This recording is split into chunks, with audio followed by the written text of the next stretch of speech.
शुरू करते हाँ उस दो जहान दे पालन हार दा नाम लैके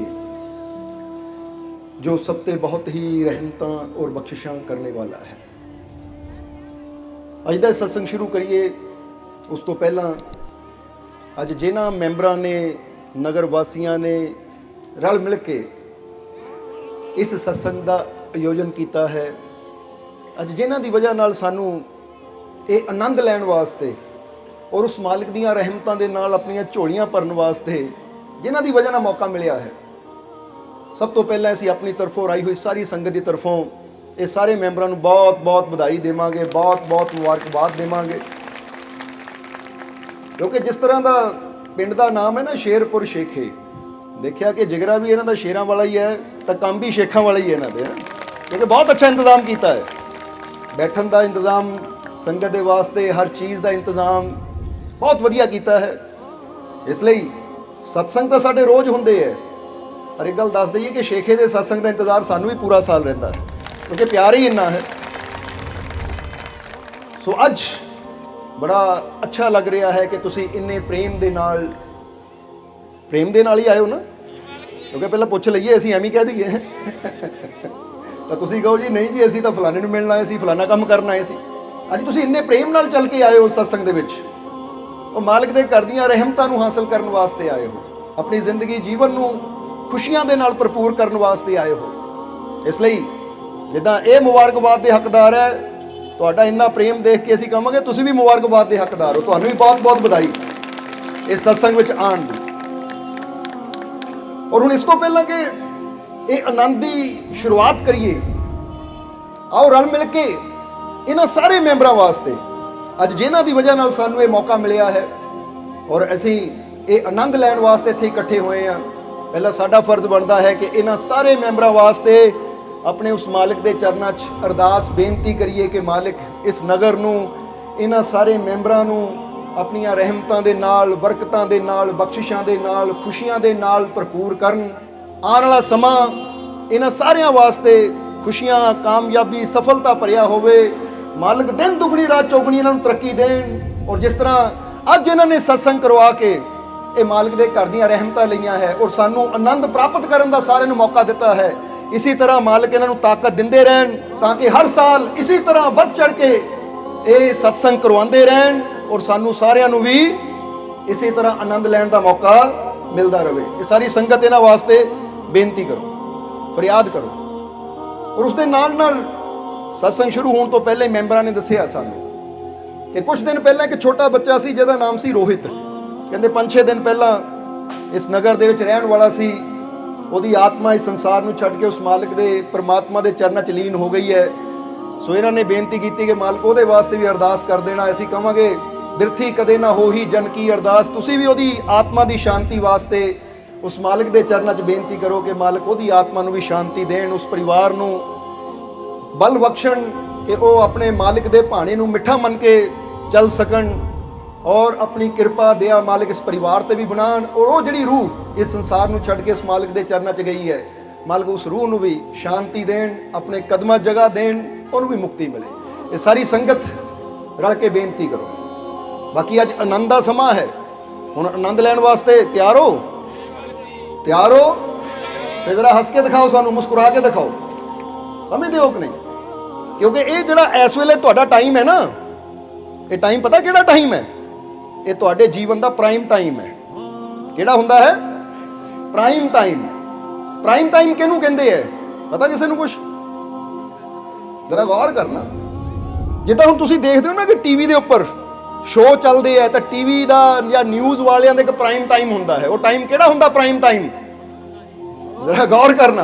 वो प्राइम टाइम उन्होंने होंदा है 7 बजे तो लैके 10 बजे तक या 8 बजे तो लैके 10 बजे तक, क्योंकि पता है कि सारे कामकार छड्ड के उस वेले टीवी के मोहरे बहते हैं। तो उस वेले अगर किसी ने कोई ऐड देनी हो या किसी ने कोई करना हो तो बड़ा उसका चार्ज होंदा है, यानी वो टाइम वो दसदे है कि चैनल वालियां वास्ते सब तो ज़्यादा कमाई का टाइम होंदा है, उन्होंने प्राइम टाइम कहते हो।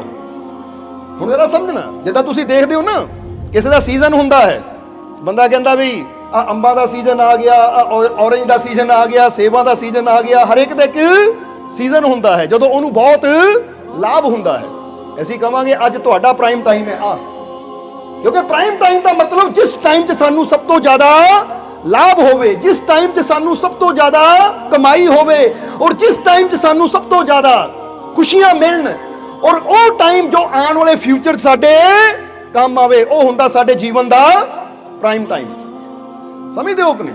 ਹੁਣ ਇਸ ਵੇਲੇ ਤੁਸੀਂ ਸਤਸੰਗ 'ਚ ਬੈਠੇ ਹੋ ਤਾਂ ਸਤਸੰਗ 'ਚ ਬੈਠਣ ਜਿੰਨੀਆਂ ਵੀ ਘੜੀਆਂ, ਜਿੰਨੇ ਵੀ ਪਲ ਤੁਹਾਡੇ ਇਸ ਵੇਲੇ ਸਤਸੰਗ 'ਚ ਗੁਜ਼ਰਨੇ ਆ ਨਾ, ਇਹ ਤੁਹਾਡੇ ਜੀਵਨ ਦਾ ਪ੍ਰਾਈਮ ਟਾਈਮ ਹੈ ਕਿਉਂਕਿ ਤੁਸੀਂ ਉਹ ਮਾਲਕ ਦੀਆਂ ਰਹਿਮਤਾਂ ਕਮਾ ਕੇ ਜਾਣੀਆਂ ਹੈ, ਉਹ ਮਾਲਕ ਦੀਆਂ ਬਖਸ਼ਿਸ਼ਾਂ ਕਮਾ ਕੇ ਜਾਣੀਆਂ ਹੈ। ਜਿੱਦਾਂ ਅਸੀਂ ਦੱਸੀਦਾ, ਇੱਕ ਧਨ ਉਹ ਹੁੰਦਾ ਜੋ ਬੰਦਾ ਦੁਕਾਨ ਤੇ ਬਹਿ ਕੇ ਕਮਾਉਂਦਾ ਹੈ, ਪਰ ਇੱਕ ਧਨ ਉਹ ਹੁੰਦਾ ਹੈ ਮਾਲਕ ਦੀਆਂ ਰਹਿਮਤਾਂ ਦਾ, ਉਹ ਪ੍ਰਭੂ ਦੀ ਕਿਰਪਾ ਦਾ, ਜਿਹੜਾ ਇਨਸਾਨ ਗੁਰੂਆਂ ਰਹਿਬਰਾਂ ਸੰਤਾਂ ਦੀ ਸੋਬਤ ਵਿੱਚ ਬਹਿ ਕੇ ਕਮਾਉਂਦਾ ਹੈ। ਔਰ ਆਹ ਧਨ ਜੋ ਇੱਥੇ ਤੁਸੀਂ ਅੱਜ ਕਮਾ ਕੇ ਜਾਣਾ ਹੈ, ਗਿਆਨ ਦਾ ਧਨ, ਜਰਾ ਧਿਆਨ ਦੇਣਾ, ਇਹ ਧਨ, ਇਹਨੂੰ ਤਾਂ ਹੀ ਅਸੀਂ ਪ੍ਰਾਈਮ ਟਾਈਮ ਕਿਹਾ ਕਿ ਜੋ ਤੁਸੀਂ ਇੱਥੇ ਸਿੱਖ ਜਾਣਾ ਹੈ, ਸਮਝ ਜਾਣਾ ਹੈ, ਕਮਾ ਜਾਣਾ ਹੈ, ਅਗਰ ਇਹਨੂੰ ਦਿਲ 'ਚ ਵਸਾ ਲਓਗੇ ਤਾਂ ਸਾਰੀ ਜ਼ਿੰਦਗੀ ਤੁਹਾਡੇ ਇਹ ਕੰਮ ਆਏਗਾ ਔਰ ਤੁਹਾਡਾ ਜੀਵਨ ਵੀ ਬਦਲ ਸਕਦਾ ਹੈ। ਹੁਣ ਜਿੱਦਾਂ ਸਮਝ ਲਓ ਕਿ ਜਦੋਂ ਅਸੀਂ 24 ਘੰਟੇ ਸਾਨੂੰ ਹਰ ਰੋਜ਼ ਮਿਲਦੇ ਹੈ, ਕਿੰਨੇ ਮਿਲਦੇ ਹੈ?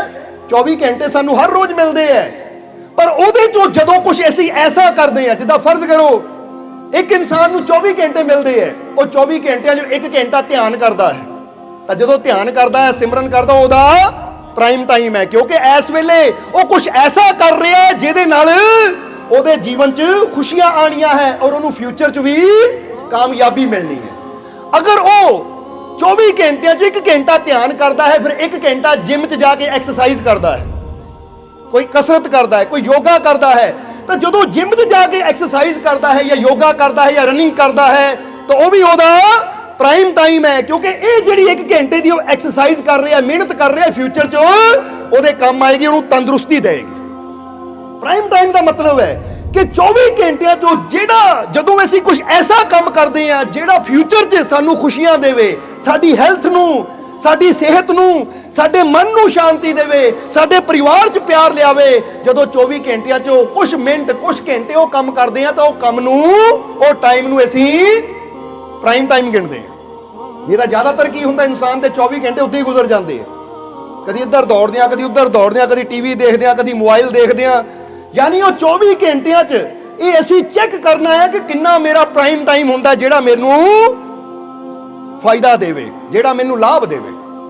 ਸਮਝਦੇ ਹੋ ਕਿ ਨਹੀਂ? ਇਸ ਲਈ ਕਹਿੰਦੇ ਹੈ ਕਿ ਜਿੰਨਾ ਇਨਸਾਨ ਸਕਸੈਸਫੁਲ ਹੁੰਦਾ ਹੈ ਨਾ, ਕਾਮਯਾਬ ਹੁੰਦਾ ਹੈ, ਉਹ ਕਿਉਂ ਕਾਮਯਾਬ ਹੁੰਦਾ ਹੈ? ਕਿਉਂਕਿ ਉਹ 24 ਘੰਟਿਆਂ 'ਚੋਂ ਜ਼ਿਆਦਾ ਤੋਂ ਜ਼ਿਆਦਾ ਟਾਈਮ ਨੂੰ ਆਪਣਾ ਪ੍ਰਾਈਮ ਟਾਈਮ ਬਣਾਉਂਦਾ ਹੈ ਕਿ ਮੈਂ ਉਹ ਕਰਮ ਕਰਾਂ ਜਿਹਦੇ 'ਚ ਮੈਨੂੰ ਫਿਊਚਰ 'ਚ ਫਾਇਦਾ ਹੋਵੇ। ਹੁਣ ਜ਼ਰਾ ਸਮਝਣਾ, ਹੁਣ ਤੁਸੀਂ 24 ਘੰਟਿਆਂ 'ਚੋਂ ਕੁਝ ਘੰਟੇ ਲੜਨ ਵਿੱਚ ਵੀ ਨਿਭਾ ਸਕਦੇ ਹੋ ਕਿ ਐਵੇਂ ਬੈਸੀ ਜਾਂਦੇ ਇੱਕ ਦੂਜੇ ਨਾਲ, ਇੱਕ ਦੂਜੇ ਨਾਲ ਝਗੜਾ ਕਰੀ ਜਾਂਦੇ ਹੋ, ਇੱਕ ਦੂਜੇ ਦੀ ਨਿੰਦਿਆ ਕਰੀ ਜਾਂਦੇ ਹੋ, ਐਵੇਂ ਬਹਿ ਕੇ ਟੈਨਸ਼ਨ ਲਈ ਜਾਂਦੇ ਹੋ। ਇਹ ਜਿਹੜਾ ਟਾਈਮ ਜਾ ਰਿਹਾ ਹੈ, ਇਹ ਵਿਅਰਥ ਟਾਈਮ ਜਾ ਰਿਹਾ ਹੈ। ਪਰ ਅਗਰ ਉਹੀ ਤੁਸੀਂ ਸੋਚੀਏ, ਜਿੱਦਾਂ ਅਸੀਂ ਕਈ ਵਾਰ ਕਹਾਵਤ ਕਹੀਦੀ ਹੈ ਕਿ ਬੜੀ ਮੰਜ਼ਿਲੋਂ ਕੇ ਮੁਸਾਫਿਰ, बड़ी मंजिलों के मुसाफिर छोटे झगड़ों में, कह दो, बड़ी मंजिलों के मुसाफिर छोटे झगड़ों में नहीं पड़ते। कि जिन्हां दी मंजिल बड़ी होवे ना, वो छोट छोटियां गल्लां दे विच, छोटे छोटे झगड़ियां दे विच अपना टाइम वो खराब नहीं करते। वो कहंदे ले ये चीज़ ने मैनू फायदा की देना है, ये बहस करन ने, ये निंदिया करन ने, ये किसी दियां गल्लां करन ने मैनू फायदा की देना है। जरा गौर करना, क्योंकि टाइम बड़ा साडा कीमती है। इसलिए तुहानू एक सवाल पूछिए, जवाब देना तुसीं कि अगर तुसीं सोच के देखो तो तुहाडे कोल सब तो कीमती चीज़ किहड़ी है? तुहाडे कोल सब तो कीमती चीज़ किहड़ी है? की है तुहाडा जवाब? ये सवाल पूछिया तुहानू सारिआं नू कि सब तो ज़्यादा तुहाडे कोल कीमती चीज़ किहड़ी है? जरा सोचो, विचार करो, किहड़ी चीज़ है सब तो कीमती तुहाडे कोल? की है जवाब? ये आ रहा जवाब? कोई श्वास कह रहा है, कोई जीवन कह रहा है, कोई होर भी है कोई जवाब? अगर देखा जाए तो असीं कहांगे तुहाडे कोल सब तो कीमती चीज है ये समय, जिहड़ा एक बार गया मुड़ के हथ नहीं आना। क्योंकि तुसी हीरा गया, सोना गया, चांदी गई, लख गया, करोड़ गया, मकान गया, गड्डी गई, सब कुछ गया, दोबारा मेहनत करके तुसी कमा सकते हो, लिया सकते हो, खरीद सकते हो, पर ये टाइम जो चला जाना है, ये समय जो चला जाना है, ये समय तुहाडा किसी भी कीमत ते वापस नहीं आना। इसलिए अगर देखिया जावे तो तुहाडे जीवन की सब तो कीमती जिहड़ी चीज है ना, वो ये समय है। हुण ऐसी चेक करना है, ये देखना है कि जो मेरे को सब तो कीमती चीज है वो है समय, कि मैं अपने इस समय का सही उपयोग करदा हां या नहीं। चेक करो, यही सब तो कीमती चीज है मेरे कोल, कि मैं उसका सही उपयोग करदा हां। क्योंकि एक एक मिनट जो गुजर गया मुड़ के नहीं आना, कि अपना एक एक मिनट मैं अगे ਵਧਣ ਵਿੱਚ, अपने आप ਨੂੰ ਬਿਹਤਰ ਬਣਾਉਣ ਵਿੱਚ, अपने आप ਨੂੰ ਅੱਛਾ ਬਣਾਉਣ ਵਿੱਚ, ਕਾਮਯਾਬ ਹੋਣ ਵਿੱਚ ਲਾ ਰਿਹਾ ਹਾਂ, ਜਾਂ ਉਹ ਆਪਣਾ ਇੱਕ ਇੱਕ ਮਿੰਟ ਮੈਂ ਸੌਂ ਕੇ ਲੜਾਈਆਂ 'ਚ, ਝਗੜਿਆਂ 'ਚ, ਬਹਿਸਾਂ ਵਿੱਚ, ਐਵੇਂ ਖਿਜਣ ਵਿੱਚ, ਇੱਕ ਦੂਜੇ ਦੀ ਨਿੰਦਿਆ ਕਰਨ ਵਿੱਚ, ਨਸ਼ਿਆਂ ਵਿੱਚ। ਕਿਉਂਕਿ ਕਈ ਵਾਰ ਦੇਖਿਆ ਬੰਦਾ ਨਸ਼ਾ ਕਰ ਲੈਂਦਾ 2-2 4-4 ਘੰਟੇ ਉਹਨੂੰ ਹੋਸ਼ ਹੀ ਨਹੀਂ ਰਹਿੰਦੀ, ਕਿ ਮੈਂ ਆਪਣਾ ਸਮਾਂ ਏਦਾਂ ਗੁਆ ਰਿਹਾ ਹਾਂ। ਉਹ ਕੀਮਤੀ ਸਮਾਂ ਜਿਹੜਾ ਕਿ ਮੁੜ ਕੇ ਕਿਸੇ ਕੀਮਤ ਤੇ ਹੱਥ ਨਹੀਂ ਆਣਾ। इसलिए सब तो पहले चेक करना है कि मेरे को सब तो कीमती की है, वो है समय। ये अपने दिल च लिख लो। बंदा एवं सोने की फिक्र करता रहता, चांदी की फिक्र करता रहता है, हाय मेरी अंगूठी ना गिर जाए, मेरा सोना ना चला जाए, मेरा पैसा ना चला जाए। वो सब तो कीमती चीज समय है। जो समय नूं संभालना तुसीं शुरू कर दिता तो तुहाडी पूरी जिंदगी खुशियां आपे समझ जाणगियां। ये गल याद रखना तुसीं, क्योंकि कई बार देखिया है कि परिवार बैठा है तो बंदा ਉਹ ਸਮਾਂ परिवार नाल गल करके, परिवार नाल मिल के, परिवार नाल प्यार नाल, बच्चों नाल खेड के गुजार सकता है। पर की करता बंदा वही टाइम मोबाइल के उपर कोई चैटिंग कर रहा, कोई ईमेल देख रहा, कोई उदां ही गाने सुन रहा, कोई कुछ कर रहा है। वो टाइम इदां ही बंदा गवा दिंदा। फिर की कहता है कि मेरे परिवार च प्यार है नहीं, मेरे परिवार च शांति है नहीं। प्यार उदों आएगा, शांति उदों आएगी जदों असीं उहनूं टाइम देवांगे। और ये सारिਆਂ ਦੀ ਗੱਲ कर रहे हैं, चाहे बच्चे है, चाहे माता पिता है, चाहे कोई भी है। क्योंकि अजकल की हुंदा है, अजकल तुसीं देखोगे ना, इकट्ठे बह के टेबल ते खाना भी खांदे होणगे, सारे धोना इदां होणगीਆਂ नीवियां, इदां होणगीਆਂ जिद्दां कोई प्रार्थना कर रहे हुंदे है। पर वो प्रार्थना नहीं हुंदी, वो ध्यान हुंदा है मोबाइल 'ਚ। नाले बुरकी खाई जानी, नाले इदां। ਇਹਦੇ ਨਾਲ ਕੀ ਹੁੰਦਾ है, ਸਾਡਾ ਜਿਹੜਾ ਪਰਿਵਾਰਿਕ ਪਿਆਰ है ना, ਇਹ ਹੌਲੀ ਹੌਲੀ ਘਟਦਾ ਚਲਾ ਜਾਂਦਾ है। और ਸਾਡੇ परिवार ਦੇ ਵਿੱਚ की आंदा है, भेदभाव बढ़ते चले जाते हैं, शांति मिटती चली जाती है, गुस्से गिले आते चले जाते हैं, और घर का प्यार, सुकून, मुहब्बत खत्म हो जाती है। इसलिए असीं तुहानूं कहांगे कि सब तो पहला तो सानूं अपने मालिक का शुक्र करना चाहिए है। किहड़ी चीज़ वास्ते? कि उन्हां सानूं बड़ियां नेमतां दित्तियां है। की दित्ता है? बड़ियां नेमतां दित्तियां है, बड़े खजाने दिते उन्हें सानूं। पर ऐसे ही उन्हां नेमतां वास्ते, उन्हां खजानियां वास्ते कदी अपने रब का शुक्र करते नहीं है। तुहानूं पता नेमतां किहड़ियां है? पता कि नहीं? वो किहड़े खजाने जो साडे रब ने सानूं दिते है, वो किहड़ी दौलत है जो सानूं साडे रब ने दित्ती है? पता कि नहीं उहदे बारे? चलो थोड़ा जिहा दस दईए जरा। अपने हाथ इदां करो, बोलो समझदे हो कि नहीं? कर ले, थल्ले करो। हुण अपने पैर थोड़े हिला के देखो, पैर हिलदे कि नहीं? हिलदे आ? मारे बैठे बैठे हिला लो, हिलते हैं ना। हुण जरा साह लो लंबा जा। हुण सानू देख रहे हो ना तुसीं, अखां नाल देख रहे हो? इधर देखो, दाएं बाएं, लेफ्ट राइट देखो जरा, देख रहे हो? देख रहे हो ना? धौण हिलदी है, घुमा के देखो जरा, हिलदी है। साडी आवाज़ आ रही है, कन्नां नूं तुहाडे सुनाई दे रहा ना? समझदे हो कि नहीं? ये सब तो बड़ी नेमत है तुहाडे वास्ते और रब दी दित्ती होई। नहीं तो देखो जाके इत्थे जलंधर च किन्ने हॉस्पिटल होणगे, हॉस्पिटलों च जाके देखो, तुहानूं ऐसे हज़ारां ही मरीज मिल जाणगे जिहड़े गर्दन भी नहीं हिला सकते, हथ भी नहीं हिला सकते, पैर भी नहीं हिला सकते, अख भी नहीं चमक सकते, सुन भी नहीं सकते, जिहड़े कि इदां मुर्दियां की तरह लेटे होए कि दूजियां दे रहमो करम ते और लम्मे पे है कि कोई पानी पा दे चमचे नाल। और ऑक्सीजन भी वो मशीन लगी हुई है, वेंटीलेटर, फिर साह चल रहे हैं तो तुसीं बैठे कितना गहरा सांस ले लिया, कितना आराम ना देख रहे हो, आराम ना सुन रहे हो, आराम ना बोल रहे हो। बोल के भी दिखाओ जरा, जय मालकां दी। आ देखो, नहीं तो कई ऐसे है जिन्हें मुंह ही बंद है, बेचारे बोल ही नहीं सकते। हुण ये खजाना है। खजाना सिर्फ पैसा नहीं हुंदा, धन नहीं हुंदा कि मेरी जेब च रुपया होवे तो खजाना है। ये सब तो बड़ा खजाना है, हेल्थ इज वेल्थ। वेल्थ का मतलब भंडार, खजाना। तुहाडी हेल्थ ये सब तो बड़ा खजाना है कि तुसी देख रहे हो, सुन रहे हो, तुर रहे हो, फिर रहे हो, हाथ काम कर रहे हैं। नहीं तो पुछो जाके उन्होंने जिन्होंने ਅੱਖਾਂ ਤੋਂ ਦਿਖਾਈ ਨਹੀਂ ਦਿੰਦਾ, ਕੰਨਾਂ ਤੋਂ ਸੁਣਾਈ ਨਹੀਂ ਦਿੰਦਾ, ਪੈਰਾਂ ਤੋਂ ਚੱਲ ਨਹੀਂ ਸਕਦੇ, ਕਿੱਦਾਂ ਦੂਜਿਆਂ ਦੇ ਮੁਹਤਾਜ ਹੈ ਔਰ ਤੁਸੀਂ ਸ਼ੁਕਰ ਹੀ ਨਹੀਂ ਅਸੀਂ ਆਪਣੇ ਮਾਲਕ ਦਾ ਕਰਦੇ ਕਿ ਸਾਡੇ ਮਾਲਕ ਨੇ ਕਿੰਨੀਆਂ ਨਿਯਮਤਾਂ ਦਿੱਤੀਆਂ। ਅਸੀਂ ਪਤਾ ਕੀ ਕਹਿੰਦੇ ਆ, ਉਹ ਮੇਰੇ ਕੋਲ ਕੱਪੜਾ ਘੱਟ ਹੈ ਮੈਂ ਤਾਂ ਦੁਖੀ ਹਾਂ, ਮੇਰੇ ਕੋਲ ਗੱਡੀ ਹੈ ਨਹੀਂ ਮੈਂ ਤਾਂ ਦੁਖੀ ਹਾਂ, ਉਹ ਮੇਰੇ ਕੋਲ ਪੈਸਾ ਘੱਟ ਹੈ ਮੈਂ ਤਾਂ ਦੁਖੀ ਹਾਂ, ਮੇਰੇ ਕੋਲ ਮਕਾਨ ਛੋਟਾ ਤਾਂ ਦੁਖੀ ਹਾਂ। ਅਗਰ ਉਹਨਾਂ ਚੀਜ਼ਾਂ ਨੂੰ ਦੇਖਾਂਗੇ ਜੋ ਨਹੀਂ ਹੈ ਤਾਂ ਸਦਾ ਦੁਖੀ ਰਵਾਂਗੇ। ਅਗਰ ਇਹ ਨਿਯਮਤਾਂ ਨੂੰ ਦੇਖਾਂਗੇ ਜਿਹੜੀਆਂ ਮੇਰੇ ਮਾਲਿਕ ਨੇ ਮੈਨੂੰ ਦਿੱਤੀਆਂ ਹੈ ਤਾਂ ਹਮੇਸ਼ਾ ਅਸੀਂ ਖੁਸ਼ ਰਵਾਂਗੇ, ਹਮੇਸ਼ਾ ਅਸੀਂ ਮੁਸਕਰਾਉਂਦੇ ਰਵਾਂਗੇ। ਨਹੀਂ ਤਾਂ ਕਦੀ ਇੱਕ ਚੱਕਰ ਹਸਪੀਟਲ ਦਾ ਜ਼ਰੂਰ ਮਾਰ ਕੇ ਦੇਖ ਲਿਓ, ਫਿਰ ਪਤਾ ਲੱਗਣਾ ਕਿ ਕਿੰਨੀਆਂ ਵੱਡੀਆਂ ਨਿਯਮਤਾਂ ਹੈ ਸਾਡਾ ਇਹ ਸਵਸਥ, ਸਾਡਾ ਇਹ ਸਰੀਰ, ਸਾਡੀ ਇਹ ਸਿਹਤ, ਔਰ ਇਹਦੇ ਵਾਸਤੇ ਅਸੀਂ ਸ਼ੁਕਰ ਕਰੀਏ। ਇੱਕ ਬੰਦਾ ਕਹਿੰਦਾ ਮੇਰੇ ਕੋਲ ਪੈਸਾ ਹੈ ਨਹੀਂ ਮੈਂ ਕਿਉਂ ਸ਼ੁਕਰ ਕਰਾਂ, ਤੇ ਅਸੀਂ ਉਹਨੂੰ ਪੁੱਛਾਂਗੇ ਕਿ ਤੇਰੇ ਕੋਲ ਪੈਸਾ ਤਾਂ ਹੈ ਪਰ ਤੇਰੀ ਸਿਹਤ ਚਲੀ ਜਾਵੇ, ਫਿਰ ਤੂੰ ਕੀ ਕਰੇਗਾ? ਪੈਸਾ ਰੱਖੇਗਾ ਜਾਂ ਆਪਣੀ ਸਿਹਤ ਨੂੰ ਵਾਪਸ ਲਿਆਉਣ ਵਾਸਤੇ ਪੈਸਾ ਖਰਚ ਦੇਗਾ? ਤੁਹਾਡਾ ਕੀ ਜਵਾਬ ਹੋਏਗਾ? ਹੁਣ ਬੰਦਾ ਕਹਿੰਦਾ ਮੈਂ ਕਿੱਦਾਂ ਰੱਬ ਦਾ ਸ਼ੁਕਰ ਕਰਾਂ, ਮੇਰੀ ਲੋਟਰੀ ਨਹੀਂ ਨਿਕਲੀ, ਮੇਰੇ ਕੋਲ ਪੈਸਾ ਹੈ ਨਹੀਂ। ਅਸੀਂ ਕਹਾਂਗੇ ਇੱਕ ਪਾਸੇ ਮੰਨ ਲਓ ਤੁਹਾਡੇ ਕੋਲ ਕਰੋੜ ਰੁਪਇਆ ਹੈ, ਮੰਨ ਲਿਆ ਕਰੋੜ ਰੁਪਇਆ ਹੈ, ਦੂਜੇ ਪਾਸੇ ਤੁਹਾਡੇ ਹਾਰਟ ਨੂੰ ਪ੍ਰੋਬਲਮ ਆ ਜਾਵੇ, ਤੁਹਾਡੇ ਗੁਰਦਿਆਂ ਨੂੰ ਪ੍ਰੋਬਲਮ ਆ ਜਾਵੇ ਔਰ ਡਾਕਟਰ ਕਹੇ 50 ਲੱਖ ਲੱਗਣਾ ਹੈ ਫਿਰ ਤੇਰਾ ਦਿਲ ਠੀਕ ਹੋਣਾ ਹੈ, ਤਾਂ ਹੁਣ ਤੁਸੀਂ ਕਹੋਗੇ ਨਹੀਂ ਮੈਂ ਕਰੋੜ ਰੁਪਇਆ ਨਹੀਂ ਖਰਚਣਾ, ਇਹ ਤਾਂ ਸਭ ਤੋਂ ਬੜੀ ਨਿਮਤ ਹੈ, ਇਹ ਤਾਂ ਸਭ ਤੋਂ ਬੜੀ ਦਾਤ ਹੈ ਰੱਬ ਦੀ, ਇਹਨੂੰ ਮੈਂ ਰੱਖਣਾ, ਮਰਦਾ ਮੈਂ ਮਰ ਜਾਵਾਂ, ਇਹ ਸਮਝਦਾਰੀ ਹੈ? ਨਹੀਂ, ਤੁਸੀਂ ਕਹਿਣਾ 50 ਲੱਖ ਭਾਈ ਕਰੋੜ ਹੈ, ਉਹ 50 ਲੱਖ ਲੈ, ਮੇਰੇ ਦਿਲ ਨੂੰ ਠੀਕ ਕਰ ਦੇ, ਮੇਰੀ ਸਿਹਤ ਠੀਕ ਚਾਹੀਦੀ ਹੈ। ਇੱਥੋਂ ਪਤਾ ਲੱਗਦਾ ਕਿ ਪੈਸੇ ਨਾਲੋਂ ਬੜੀ ਨਿਮਤ ਬੰਦੇ ਦੀ ਤੰਦਰੁਸਤੀ ਹੈ, ਸਿਹਤ ਹੈ। ਔਰ ਉਹ ਤਾਂ ਤੁਸੀਂ ਹੁਣ ਪ੍ਰੂਫ ਦੇ ਹੀ ਦਿੱਤਾ ਕਿ ਹੱਥ ਵੀ ਚੱਲਦੇ ਆ, ਅੱਖਾਂ ਵੀ ਚੱਲਦੀਆਂ, ਗਰਦਨ ਵੀ ਘੁੰਮਦੀ ਹੈ। ਇਹ ਤਾਂ ਕਈਆਂ ਨੂੰ ਦੱਸਿਆ ਨਾ ਕਿ ਹਸਪੀਟਲ ਜਾ ਕੇ ਦੇਖੋ ਗਰਦਨ ਵੀ ਐਉਂ ਨਹੀਂ ਕਰ ਸਕਦੇ ਕਿਉਂਕਿ ਸ਼ਿਕੰਜੇ ਲੱਗੇ ਹੋਏ ਆ, ਬੋਲੋ ਸਮਝਦੇ ਹੋ, ਕਾਲਰ ਲੱਗੇ ਹੋਏ ਆ ਗਲ 'ਚ, ਕਿਉਂ ਐਂ ਬਸ ਬੈਠੇ ਤੇ ਨਹੀਂ ਬੈਠੇ ਆ, ਸਮਝਦੇ ਹੋ ਕਿ ਨਹੀਂ? ਫਿਰ ਇਹਦੇ ਵਾਸਤੇ ਸ਼ੁਕਰ ਕਰਨਾ ਸਾਡਾ ਫਰਜ਼ ਬਣਦਾ ਕਿ ਨਹੀਂ? ਤੇ ਕਰੀਏ ਸ਼ੁਕਰ ਆਪਣੇ ਮਾਲਿਕ ਦਾ ਕਿ ਐ ਮੇਰੇ ਮਾਲਿਕ ਤੇਰਾ ਸ਼ੁਕਰ ਹੈ ਮੈਨੂੰ ਇਹ ਸੁੰਦਰ ਸਵਸਥ ਸਰੀਰ ਦੇਣ ਵਾਸਤੇ, ਮੈਨੂੰ ਇਹ ਤੰਦਰੁਸਤੀ ਦੇਣ ਵਾਸਤੇ ਤੇਰਾ ਸ਼ੁਕਰੀਆ। ਕਿਉਂਕਿ ਜਿੰਨਾ ਅਸੀਂ ਆਪਣੇ ਮਾਲਿਕ ਦਾ ਸ਼ੁਕਰ ਕਰਦੇ ਹਾਂ ਉਨਾ ਸਾਡੇ ਜੀਵਨ 'ਚ ਖੁਸ਼ੀਆਂ ਵੱਧਦੀਆਂ ਚਲੀਆਂ ਜਾਂਦੀਆਂ ਹੈ।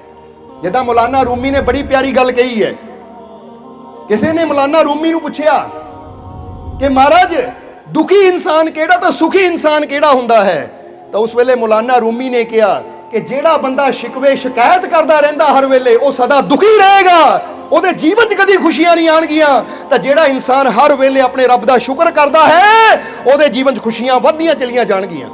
ਇੱਕ ਬਹੁਤ ਵੱਡੇ ਫਕੀਰ ਮੌਲਾਨਾ ਰੂਮੀ ਦੇ ਵਚਨ ਹੈ। ਹੁਣ ਤੁਸੀਂ ਚੈੱਕ ਕਰੋ ਕਿ ਜਿਹੜਾ ਆਦਮੀ ਹਰ ਵੇਲੇ ਦੁੱਖਾਂ ਦਾ ਹੀ ਰੋਣਾ ਰੋਂਦਾ ਰਹਿੰਦਾ ਹੈ ਉਹ ਸਦਾ ਦੁਖੀ ਹੀ ਰਹੇਗਾ।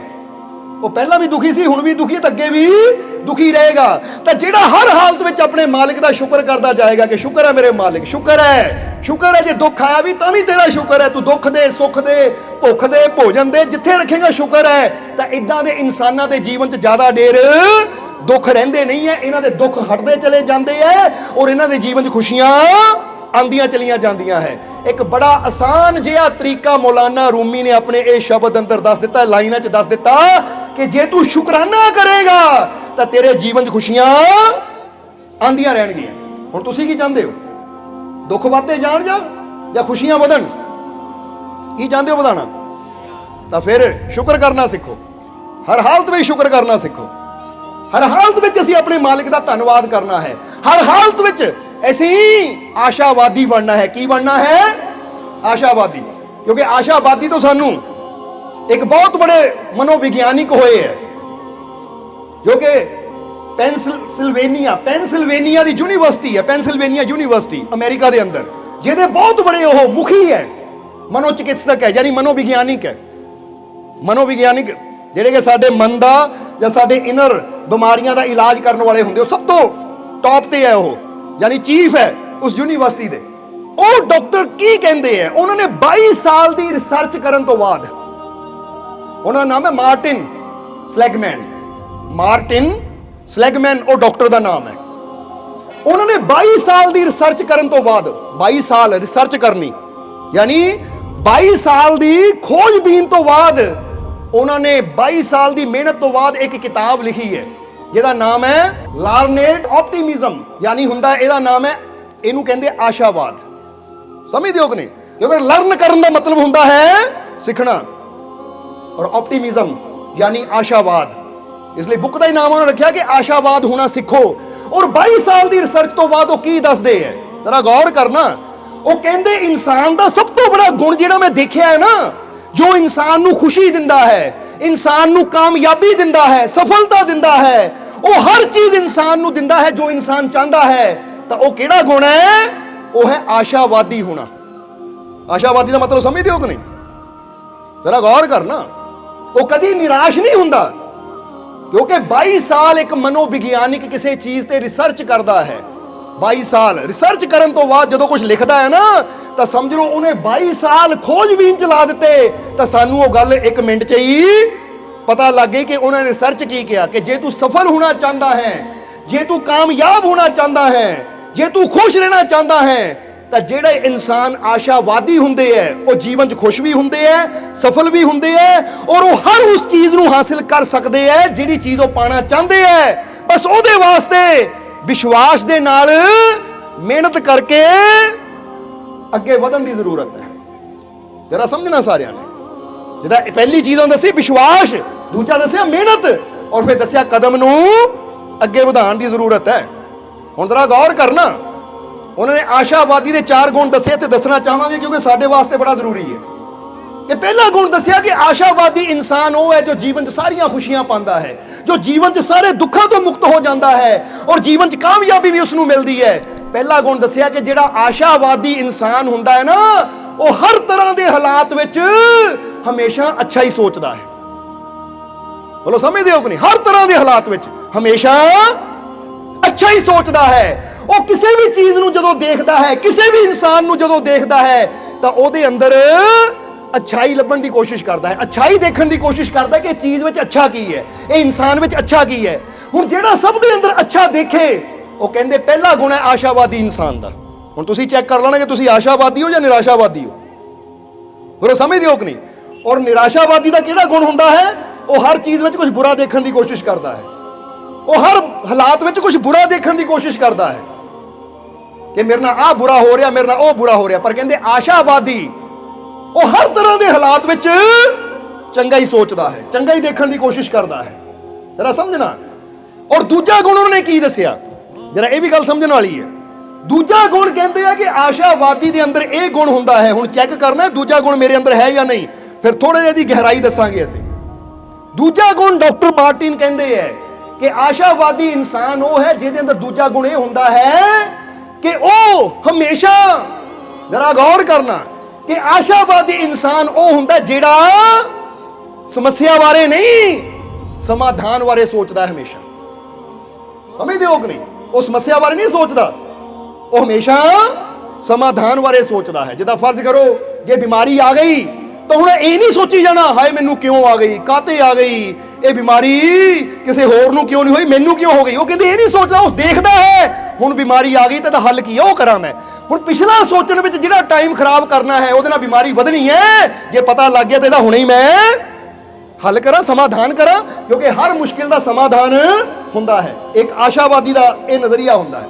ਔਰ ਕਹਿੰਦੇ ਤੀਸਰਾ ਗੁਣ ਹੁੰਦਾ ਆਸ਼ਾਵਾਦੀ ਦੇ ਅੰਦਰ ਕਿ ਉਹਦੇ ਜੀਵਨ 'ਚ ਜਦੋਂ ਕੋਈ ਮੁਸੀਬਤ ਆਉਂਦੀ ਹੈ ਨਾ, ਤਾਂ ਉਹ ਇਹ ਗੱਲ ਮੰਨਦਾ ਹੈ, ਵਿਸ਼ਵਾਸ ਕਰਦਾ ਹੈ ਕਿ ਇਹ ਮੁਸੀਬਤ, ਇਹ ਸਮੱਸਿਆ ਮੈਨੂੰ ਰੋਕਣ ਨਹੀਂ ਆਈ, ਬਲਕਿ ਮੈਨੂੰ ਕੁਝ ਸਿਖਾਉਣ ਆਈ ਹੈ।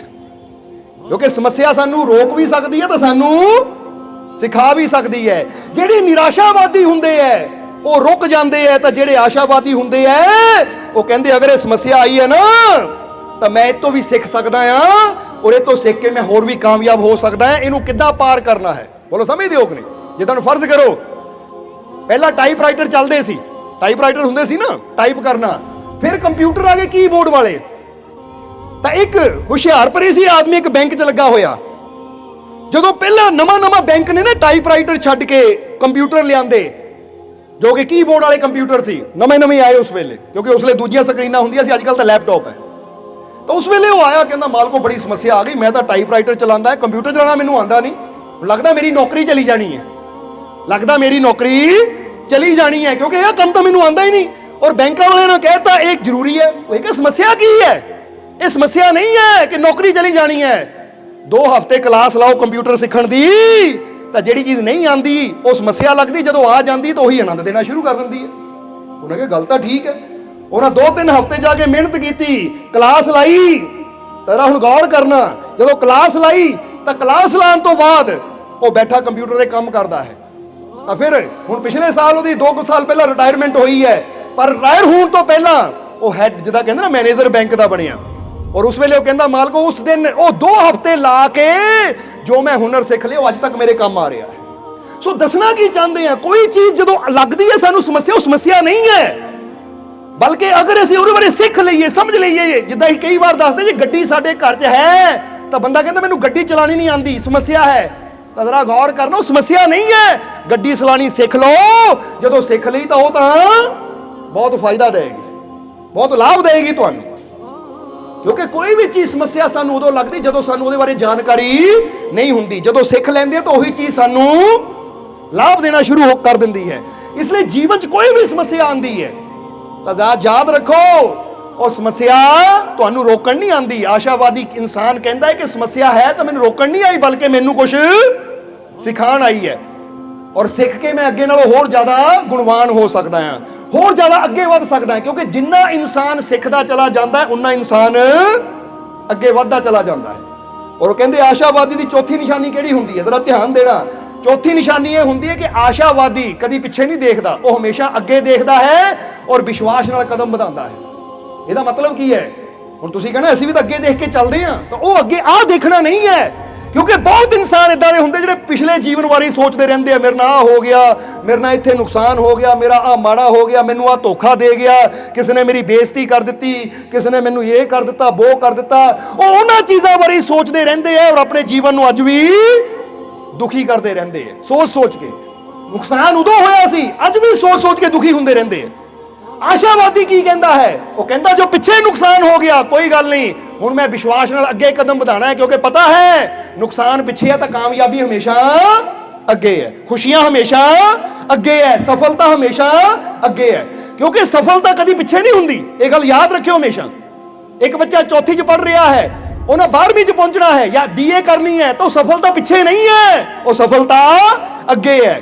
ਹੁਣ ਜੇ ਉਹ ਪਿਛਲਾ ਸੋਚ ਕੇ ਪਿਛਲੇ ਸਾਲ ਫੇਲ ਹੋ ਗਿਆ, ਪਿਛਲਾ ਹੀ ਸੋਚ ਕੇ ਬੈਠਾ ਰਵੇ ਤਾਂ ਕਦੀ ਵੀ ਅਗਲੀ ਸਫਲਤਾ ਤੱਕ ਨਹੀਂ ਪਹੁੰਚੇਗਾ। ਇਸ ਲਈ ਆਸ਼ਾਵਾਦੀ ਉਹ ਹੁੰਦਾ ਪਿੱਛੇ ਫੇਲ ਹੋ ਗਿਆ ਕੋਈ ਗੱਲ ਨਹੀਂ, ਹੁਣ ਮੈਂ ਦੁੱਗਣੀ ਤਿਗਣੀ ਮਿਹਨਤ ਕਰਨੀ ਹੈ ਤਾਂ ਕਿ ਮੈਂ ਅੱਗੇ ਪਾਸ ਹੋਵਾਂ। ਸਮਝਦੇ ਹੋ ਕਿ ਨਹੀਂ?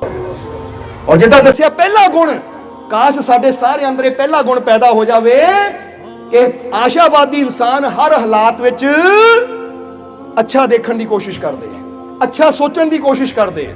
ਬੋਲੋ ਸਮਝਦੇ ਹੋ ਕਿ ਨਹੀਂ? ਜਿੱਦਾਂ ਫਰਜ਼ ਕਰੋ ਜੇ ਬਰਸਾਤ ਹੋ ਰਹੀ ਹੈ ਤਾਂ ਜਿਹੜੇ ਨਿਰਾਸ਼ਾਵਾਦੀ ਹੋਣਾ ਨਾ, ਉਹਨਾਂ ਨੇ ਕਹਿਣਾ ਲੈ ਆ ਬਰਸਾਤ ਪੈ ਗਈ, ਦਿਨ ਖਰਾਬ ਹੋ ਗਿਆ, ਆ ਸਮਾਂ ਖਰਾਬ ਹੋ ਗਿਆ। ਬੋਲੋ ਸਮਝਦੇ ਹੋ ਕਿ ਨਹੀਂ? ਤਾਂ ਜਿਹੜਾ ਆਸ਼ਾਵਾਦੀ ਆ ਉਹਨਾਂ ਕੀ ਕਹਿਣਾ ਹੈ? ਉਹ ਬਰਸਾਤ ਹੀ ਹੋ ਰਹੀ ਆ, ਪਾਣੀ ਗਿਰ ਰਿਹਾ ਆ, ਪਰ ਮੇਰਾ ਦਿਨ ਨਹੀਂ ਖਰਾਬ ਹੋ ਸਕਦਾ, ਦਿਨ ਬਹੁਤ ਵਧੀਆ, ਅੱਜ ਦਿਨ ਬਹੁਤ ਵੀ ਬਿਹਤਰੀਨ ਹੈ, ਇਸ ਦਿਨ ਦੇ ਵਿੱਚ ਵੀ ਮੈਂ ਬਹੁਤ ਕੁਝ ਕਰ ਸਕਦਾ ਹਾਂ। ਬੋਲੋ ਸਮਝਦੇ ਹੋ ਕਿ ਨਹੀਂ? ਕਿਉਂਕਿ ਆਸ਼ਾਵਾਦੀ ਹਰ ਤਰ੍ਹਾਂ ਦੇ ਹਾਲਾਤ ਵਿੱਚ ਹਮੇਸ਼ਾ ਚੰਗਾ ਹੀ ਸੋਚਦਾ ਹੈ।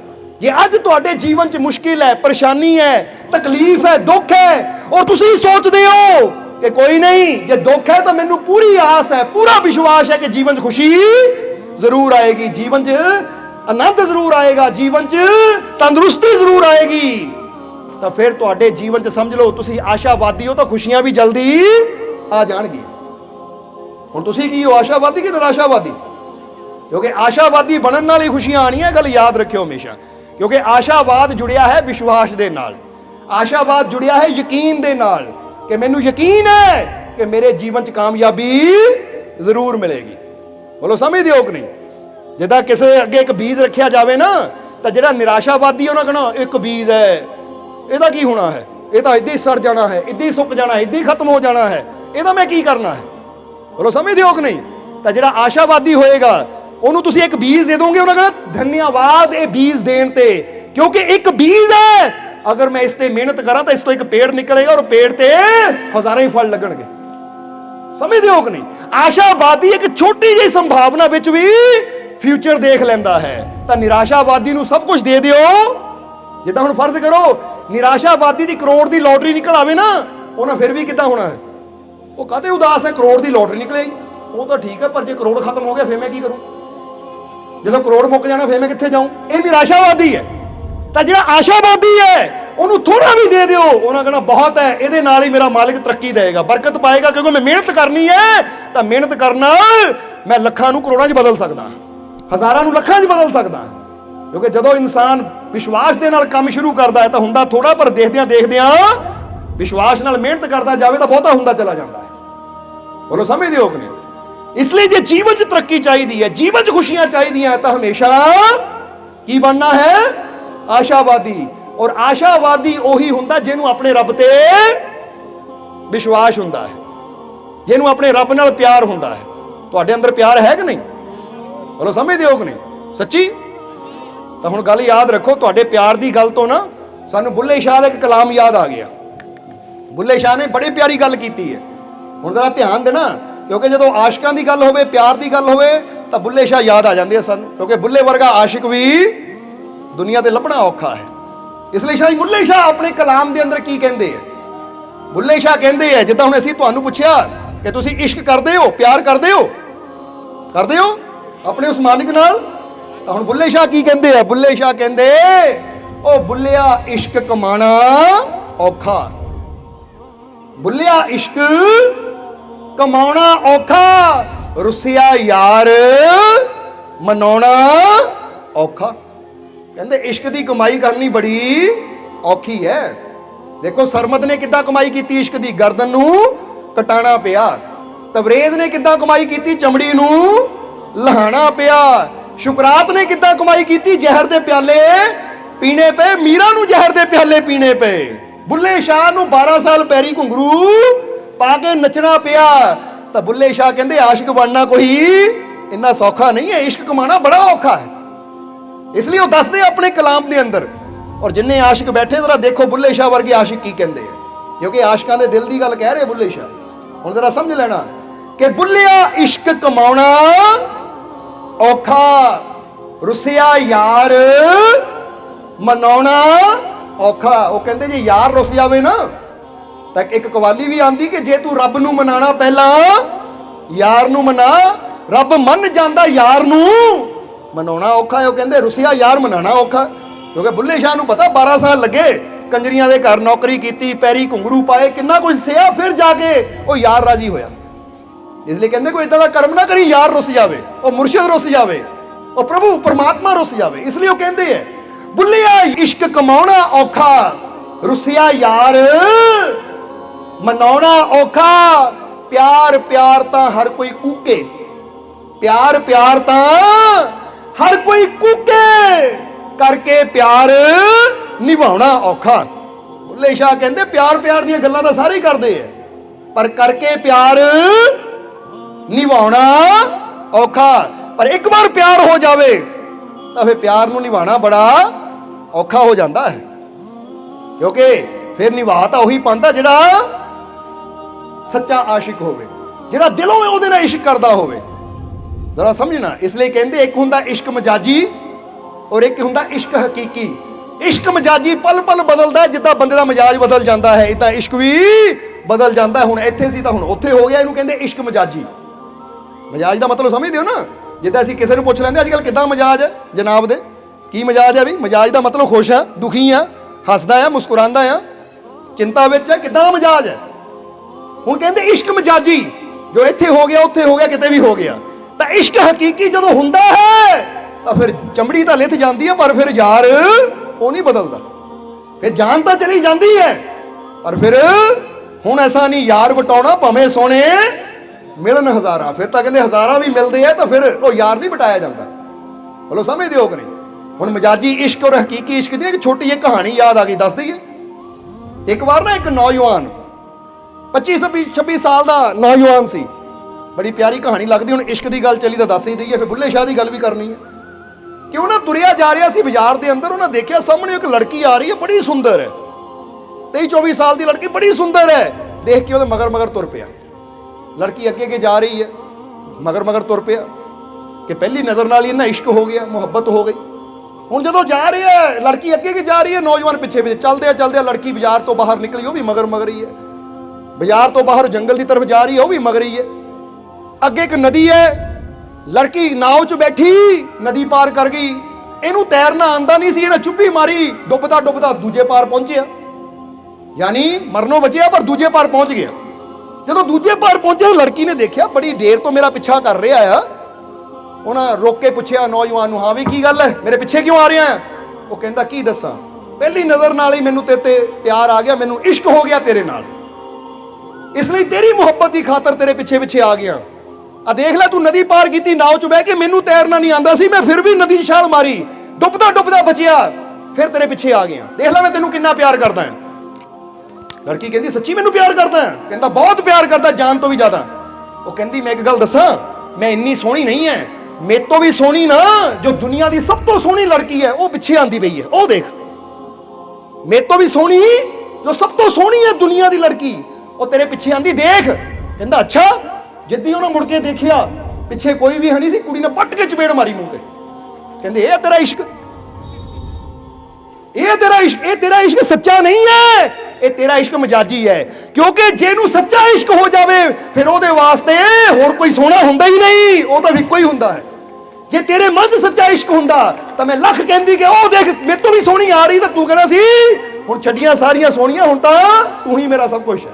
ਪਰ ਤੂੰ ਮੁੜ ਕੇ ਦੇਖਣ ਲੱਗ ਪਿਆ, ਇਹਦਾ ਮਤਲਬ ਕੱਲ ਨੂੰ ਤੈਨੂੰ ਮੇਰੇ ਤੋਂ ਸੋਹਣੀ ਮਿਲ ਗਈ ਤਾਂ ਫਿਰ ਤੂੰ ਉਹਦੇ ਪਿੱਛੇ ਹੋ ਜਾਏਗਾ। ਇਹ ਕੋਈ ਇਸ਼ਕ ਨਹੀਂ ਹੈ, ਇਹਨੂੰ ਕਹਿੰਦੇ ਮਜਾਜੀ ਇਸ਼ਕ। ਬੋਲੋ ਸਮਝਦੇ ਹੋ ਕਿ ਨਹੀਂ? ਹਕੀਕੀ ਇਸ਼ਕ ਕੀ ਕਹਿੰਦਾ ਹੈ? ਹਕੀਕੀ ਇਸ਼ਕ ਹੁੰਦਾ ਲੈਲਾ ਮਜਨੂ, ਜਾਂ ਅਸੀਂ ਦੇ ਹੀਰ ਰਾਂਝਾ ਦੀ ਗੱਲ ਕਰੀਏ, ਜਾਂ ਫਿਰ ਗੱਲ ਕਰੀਏ ਬੁੱਲੇ ਸ਼ਾਹ ਔਰ ਉਹਨਾਂ ਦੇ ਮੁਰਸ਼ਦ ਸ਼ਾਹ ਇਨਾਇਤ ਕਾਦਰੀ ਦੀ, ਜਾਂ ਫਿਰ ਗੱਲ ਕਰੀਏ ਅਮੀਰ ਖੁਸਰੋ ਨਿਜ਼ਾਮੁਦੀਨ ਔਲੀਆ ਦੀ, ਜਾਂ ਫਿਰ ਗੱਲ ਕਰੀਏ ਉਹਨਾਂ ਆਸ਼ਕਾਂ ਦੀ ਜਿਹਨਾਂ ਚਮੜੀ ਲਹਾ ਦਿੱਤੀ। ਕਿਉਂਕਿ ਮਜਨੂ ਨੂੰ ਕਿਹਾ ਸੀ ਬਾਦਸ਼ਾਹ ਨੇ, ਉਹ ਛੱਡ ਲੈਲਾ ਨੂੰ, ਲੈਲਾ ਕਾਲੀ ਹੈ, ਉਹ ਤੋਂ ਜ਼ਿਆਦਾ ਸੋਹਣੀਆਂ ਤੋਂ ਸੋਹਣੀਆਂ ਲੜਕੀਆਂ ਮੇਰੇ ਕੋਲ ਹੈ, ਮੈਂ ਤੈਨੂੰ ਉਹਦੇ ਨਾਲ ਤੇਰੀ ਸ਼ਾਦੀ ਕਰ ਦਿੰਦਾ ਆ। ਤਾਂ ਮਜਨੂ ਨਾਲੇ ਉਹਨਾਂ ਨੂੰ ਦੇਖਦਾ ਸੀ ਨਾਲੇ ਰੋਂਦਾ ਸੀ, ਕਹਿੰਦਾ ਬਾਦਸ਼ਾਹ ਇਹ ਬੇਸ਼ੱਕ ਬਹੁਤ ਸੋਹਣੀਆਂ ਹੈ ਪਰ ਮੇਰੀ ਲੈਲਾ ਵਰਗੀਆਂ ਨਹੀਂ ਹੈ, ਇਹ ਮੇਰੀ ਲੈਲਾ ਦੇ ਪੈਰਾਂ ਦੀ ਧੂੜ ਵੀ ਹੈ ਨਹੀਂ। ਉਹ ਬਾਦਸ਼ਾਹ ਕਹਿੰਦਾ ਕਮਾਲ ਦੀ ਗੱਲ ਹੈ, ਤੇਰੀ ਲੈਲਾ ਰੰਗ ਦੀ ਕਾਲੀ ਹੈ, ਉਹ ਇੰਨੀਆਂ ਸੁੰਦਰ ਹੈ, ਤੈਨੂੰ ਲੈਲਾ 'ਚ ਕੀ ਦੀਦਾ ਹੈ? ਤਾਂ ਉਸ ਵੇਲੇ ਮਜਨੂ ਨੇ ਕਿਹਾ ਕਿ ਬਾਦਸ਼ਾਹ ਅਗਰ ਲੈਲਾ ਦੀ ਸੁੰਦਰਤਾ ਦੇਖਣੀ ਹੈ ਜੋ ਮੈਨੂੰ ਲੈਲਾ 'ਚ ਦੀਦਾ ਹੈ, ਅਗਰ ਤੂੰ ਦੇਖਣਾ ਹੈ ਤਾਂ ਤੂੰ ਬਾਦਸ਼ਾਹ ਦੀਆਂ ਨਜ਼ਰਾਂ ਨਾਲ ਨਹੀਂ, ਇਹ ਮਜਨੂ ਦੀਆਂ ਨਜ਼ਰਾਂ ਨਾਲ ਦੇਖ, ਫਿਰ ਤੈਨੂੰ ਪਤਾ ਲੱਗੇ ਮੇਰੀ ਲੈਲਾ 'ਚ ਮੇਰਾ ਰੱਬ ਹੈ। ਬੋਲੋ ਸਮਝਦੇ ਹੋ ਕਿ? ਤਾਂ ਹੀ ਤਾਂ ਕਹਿੰਦੇ ਆ ਆਸ਼ਕਾਂ ਨੂੰ ਤਾਂ ਆਪਣੇ ਮੁਰਸ਼ਦ ਅੰਦਰੋਂ, ਆਪਣੇ ਮਹਿਬੂਬ ਅੰਦਰੋਂ ਹੀ ਰੱਬ ਦੀ ਝਲਕ ਮਿਲ ਜਾਂਦੀ ਹੈ। ਔਰ ਇਧਰ ਬੁੱਲੇ ਸ਼ਾਹ ਕੀ ਕਹਿੰਦੇ ਆ? ਹੁਣ ਬੁੱਲੇ ਸ਼ਾਹ ਕਹਿੰਦੇ ਆ ਪਿਆਰ ਪਿਆਰ ਤਾਂ ਹਰ ਕੋਈ ਕੂਕੇ, ਕੂਕੇ ਦਾ ਮਤਲਬ ਸਮਝਦੇ ਹੋ ਨਾ, ਰੋਲਾ ਪਾਈ ਜਾਣਾ ਮੈਂ ਪਿਆਰ ਕਰਦਾ, ਮੈਂ ਪਿਆਰ ਕਰਦਾ, ਪਰ ਕਹਿੰਦੇ ਕਰਕੇ ਪਿਆਰ ਨਿਭਾਉਣਾ ਔਖਾ। ਦੁੱਖਾਂ ਤੇ ਹਰ ਕੋਈ ਹੱਸ ਲੈਂਦਾ, ਕੋਈ ਦੁਖੀ ਹੈ ਕੋਈ ਪਰੇਸ਼ਾਨ ਹੈ ਉਹਦੇ ਵੱਲ ਦੇਖ ਕੇ ਹਰ ਕੋਈ ਹੱਸ ਲੈਂਦਾ, ਉਹ ਦੇਖੋ ਕੀ ਕਰਦਾ, ਉਹ ਦੇਖੋ ਉਹਦਾ ਕੀ ਬਣਿਆ, ਉਹ ਦੇਖੋ ਉਹਦਾ ਕੀ ਹਾਲ ਹੋ ਗਿਆ, ਹੱਸਦੇ ਆ ਕਿ ਨਹੀਂ? ਬੁੱਲੇ ਸ਼ਾਹ ਕਹਿੰਦੇ ਹਾਸਾ ਤਾਂ ਹਰ ਕੋਈ ਲੈਂਦਾ ਦੂਜੇ ਦੇ ਦੁੱਖਾਂ ਨੂੰ ਦੇਖ ਕੇ, ਉਹ ਦੁੱਖਾਂ ਤੇ ਹਰ ਕੋਈ ਹੱਸ ਲੈਂਦਾ, ਕਿਸੇ ਦਾ ਦੁੱਖ ਵੰਡਾਉਣਾ ਔਖਾ। ਕਹਿੰਦੇ ਮਜ਼ਾ ਤਾਂ ਫੇਰ ਹੈ ਕੋਈ ਦੁਖੀ ਹੈ ਤਾਂ ਉਹਦਾ ਦੁੱਖ ਵੰਡਾ, ਕਿਉਂਕਿ ਇਹੀ ਕੰਮ ਕਰਨਾ ਔਖਾ ਹੈ। ਕੋਈ ਰੋ ਰਿਹਾ ਆ ਉਹਨੂੰ ਹੌਸਲਾ ਦੇ, ਉਹਨੂੰ ਹਿੰਮਤ ਦੇ, ਉਹਦੀ ਬਾਹ ਫੜ ਕੇ ਉਹਨੂੰ ਸਹਾਰਾ ਦੇ ਕਿ ਮੈਂ ਤੇਰੇ ਨਾਲ ਹੈ, ਰੋ ਨਾ। ਇਹਨੂੰ ਕਹਿੰਦੇ ਦੁੱਖ ਨੂੰ ਵੰਡਾਣਾ। ਬੋਲੋ ਸਮਝਦੇ ਹੋ ਕਿ ਨਹੀਂ? ਇਸ ਲਈ ਸਾਨੂੰ ਇਹ ਕੋਸ਼ਿਸ਼ ਕਰਨੀ ਚਾਹੀਦੀ ਹੈ ਕਿ ਕਿਸੇ ਦੇ ਦੁੱਖ ਨੂੰ ਦੇਖ ਕੇ ਹੱਸੀਏ ਨਾ, ਕਿਸੇ ਦਾ ਮਜ਼ਾਕ ਨਾ ਉਡਾਈਏ, ਬਲਕਿ ਕਿਉਂਕਿ ਕਈ ਵਾਰ ਅਸੀਂ ਦੇਖਿਆ ਹੈ ਕੋਈ ਇੱਕ ਪੈਰ ਤੋਂ ਅਪਾਹਿਜ ਹੈ ਤਾਂ ਕਈ ਦੇਖ ਕੇ ਉਹਦਾ ਮਜ਼ਾਕ ਉਡਾਉਂਦੇ ਆ, ਕੋਈ ਅੱਖਾਂ ਤੋਂ ਨਹੀਂ ਦੇਖ ਸਕਦਾ ਉਹਨੂੰ ਕਿਤੇ ਠੋਕਰ ਲੱਗ ਜਾਂਦੀ ਹੈ ਤਾਂ ਉਹਦੀ ਹੈਲਪ ਕਰਨ ਦੀ ਬਜਾਏ, ਮਦਦ ਕਰਨ ਦੀ ਬਜਾਏ ਕਈ ਹੱਸਣ ਲੱਗ ਜਾਂਦੇ, ਉਹ ਦੇਖਣ ਲੱਗਾ ਉਹ ਗਿਰ ਗਿਆ, ਉਹ ਗਿਰ ਗਿਆ। ਯਾਨੀ ਕਹਿਣ ਦਾ ਮਤਲਬ ਕੀ ਬੁੱਲੇ ਸ਼ਾਹ ਹੀ ਦੱਸਦੇ ਕਿਸੇ ਦੇ ਦੁੱਖਾਂ ਨੂੰ ਦੇਖ ਕੇ ਹੱਸਣਾ ਤਾਂ ਬਹੁਤ ਹੀ ਸੌਖਾ ਹੈ, ਪਰ ਯਾਦ ਰੱਖ ਜਦੋਂ ਕਿਸੇ ਦੇ ਉੱਪਰ ਕਿਸੇ ਦੇ ਦੁੱਖਾਂ ਨੂੰ ਦੇਖ ਕੇ ਤੂੰ ਹੱਸਦਾ ਆ ਨਾ ਤਾਂ ਤੂੰ ਰੱਬ ਦੇ ਘਰ ਗੁਨਾਹਗਾਰ ਹੁੰਦਾ, ਉਹ ਦੁੱਖ ਜਲਦੀ ਤੈਨੂੰ ਵੀ ਘੇਰ ਲੈਂਦਾ ਹੈ। ਬੋਲੋ ਸਮਝਦੇ ਹੋ ਕਿ ਨਹੀਂ? ਇਸ ਕਰਕੇ ਕਿਸੇ ਦੇ ਦੁੱਖ ਵਿੱਚ ਹੱਸਣਾ, ਬਲਕਿ ਜੇ ਤੈਨੂੰ ਹਿੰਮਤ ਮਾਲਕ ਨੇ ਦਿੱਤੀ ਹੈ, ਪਰਮਾਤਮਾ ਨੇ ਤਾਕਤ ਦਿੱਤੀ ਹੈ ਤਾਂ ਕਿਸੇ ਦੇ ਦੁੱਖ ਨੂੰ ਅਗਰ ਵੰਡਾ ਸਕਦਾ ਆ, ਉਹਦੀ ਹੈਲਪ ਕਰ ਸਕਦਾ ਤਾਂ ਕਰ, ਜੇ ਹੈਲਪ ਨਹੀਂ ਕਰ ਸਕਦਾ ਤਾਂ ਕਮ ਸੇ ਕਮ ਉਹਦੇ ਵਾਸਤੇ ਦੁਆ ਹੀ ਕਰ ਦੇ ਕਿ ਮਾਲਿਕ ਇਹ ਜੀਵ ਤੇ ਕਿਰਪਾ ਕਰ, ਇਹਨੂੰ ਸਹਾਰਾ ਦੇ, ਇਹਨੂੰ ਤਾਕਤ ਦੇ, ਹਿੰਮਤ ਦੇ, ਤਾਂ ਕਿ ਇਹ ਦੁੱਖ ਵਿੱਚ ਇਹਦੇ ਵਾਸਤੇ ਆਸਾਨੀ ਪੈਦਾ ਕਰ, ਤਾਂ ਕਿ ਆਸਾਨੀ ਨਾਲ ਆਪਣੀ ਜ਼ਿੰਦਗੀ ਗੁਜ਼ਾਰ ਸਕੇ। ਕਿਉਂਕਿ ਦੁਆ ਦੇਣਾ ਵੀ ਇੱਕ ਬਹੁਤ ਬੜੀ ਨੇਕੀ ਹੁੰਦੀ ਹੈ, ਪਰ ਹੱਸੋ ਨਾ, ਮਜ਼ਾਕ ਨਾ ਉਡਾਓ ਕਿਸੇ ਦਾ। ਇਸ ਲਈ ਕਿਸੇ ਦੇ ਦੁੱਖ ਨੂੰ ਜਦੋਂ ਦੇਖ ਕੇ ਬੰਦਾ ਹੱਸਦਾ ਹੈ ਤਾਂ ਜਿੱਦਾਂ ਦੱਸਿਆ, ਫਿਰ ਬੰਦਾ ਯਾਦ ਰੱਖੇ ਕਿ ਉਹ ਰੱਬ ਬੈਠਾ ਦੇਖਦਾ, ਕਿ ਰੱਬ ਫਿਰ ਕਹਿੰਦਾ ਹੈ ਅੱਛਾ ਤੂੰ ਇਹਦਾ ਮਜ਼ਾਕ ਉਡਾ ਰਿਹਾ ਸੀ, ਤਾਂ ਜਲਦੀ ਉਹ ਟਾਈਮ ਆਏਗਾ ਜਦੋਂ ਦੁਨੀਆ ਤੇਰਾ ਮਜ਼ਾਕ ਉਡਾਏਗੀ। ਇਸ ਲਈ ਬੁੱਲਿਆ ਦੁੱਖ ਵੰਡਾਉਣਾ ਔਖਾ, ਕਹਿੰਦੇ ਦੁੱਖਾਂ ਨੂੰ ਵੰਡਾਉਣਾ ਔਖਾ ਹੈ, ਪਰ ਜਿਹੜਾ ਦੁੱਖ ਵੰਡਾਉਂਦਾ ਹੈ ਉਹੀ ਰੱਬ ਦਾ ਪਿਆਰਾ ਹੈ। ਦੁੱਖਾਂ ਤੇ ਹਰ ਕੋਈ ਹੱਸ ਲੈਂਦਾ, ਕਿਸੇ ਦਾ ਦੁੱਖ ਵੰਡਾਉਣਾ ਔਖਾ। ਫਕਰਾਂ ਦੀ ਗੱਲ ਕੋਈ ਨਹੀਂ ਮੰਨਦਾ, ਬੁੱਲੇ ਸ਼ਾਹ ਕਹਿੰਦੇ ਆ ਫਕਰਾਂ ਦੀ ਗੱਲ ਉਹ ਕੋਈ ਨਹੀਂ ਮੰਨਦਾ, ਲੋਕਾਂ ਨੂੰ ਸਮਝਾਉਣਾ ਔਖਾ। ਬੁੱਲੇ ਸ਼ਾਹ ਕਹਿੰਦੇ ਬੜਾ ਔਖਾ ਹੈ ਲੋਕਾਂ ਨੂੰ ਸਮਝਾਉਣਾ, ਕਿਉਂਕਿ ਫਕੀਰਾਂ ਦੀ ਗੱਲ ਕੋਈ ਮੰਨਦਾ ਨਹੀਂ ਹੈ।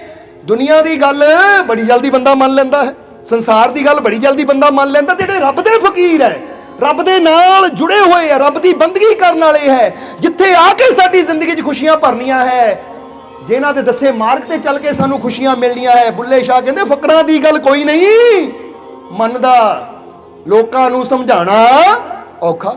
ਕਹਿੰਦੇ ਬੜਾ ਔਖਾ ਹੈ। ਜਰਾ ਗੌਰ ਕਰਨਾ, ਹੁਣ ਅਗਲੀਆਂ ਲਾਈਨਾਂ ਦੋ ਲਾਈਨਾਂ ਜਿਹੜੀਆਂ ਬੁੱਲੇ ਸ਼ਾਹ ਨੇ ਕਹੀਆਂ ਕਮਾਲ ਦੀਆਂ ਕਹਿ ਦਿੱਤੀਆਂ, ਜਰਾ ਸਮਝ ਲੈਣਾ। ਇਹਨਾਂ ਦੋਹਾਂ ਆਖਰਲੀਆਂ ਲਾਈਨਾਂ ਵਿੱਚ ਬੜਾ ਗਿਆਨ ਛੁਪਿਆ ਹੋਇਆ ਹੈ। ਫਕਰਾਂ ਦੀ ਗੱਲ ਕੋਈ ਨਹੀਂ ਮੰਨਦਾ, ਲੋਕਾਂ ਨੂੰ ਸਮਝਾਉਣਾ ਔਖਾ। ਔਰ ਅਗਲੀ ਲਾਈਨ 'ਚ ਬੁੱਲੇ ਸ਼ਾਹ ਕੀ ਕਹਿੰਦੇ ਹੈ?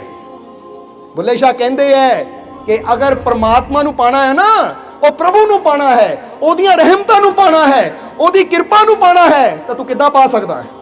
ਉਹਦੀ ਰਹਿਮਤ ਤੱਕ ਕਿੱਦਾਂ ਤੂੰ ਪਹੁੰਚ ਸਕਦਾ ਹੈ?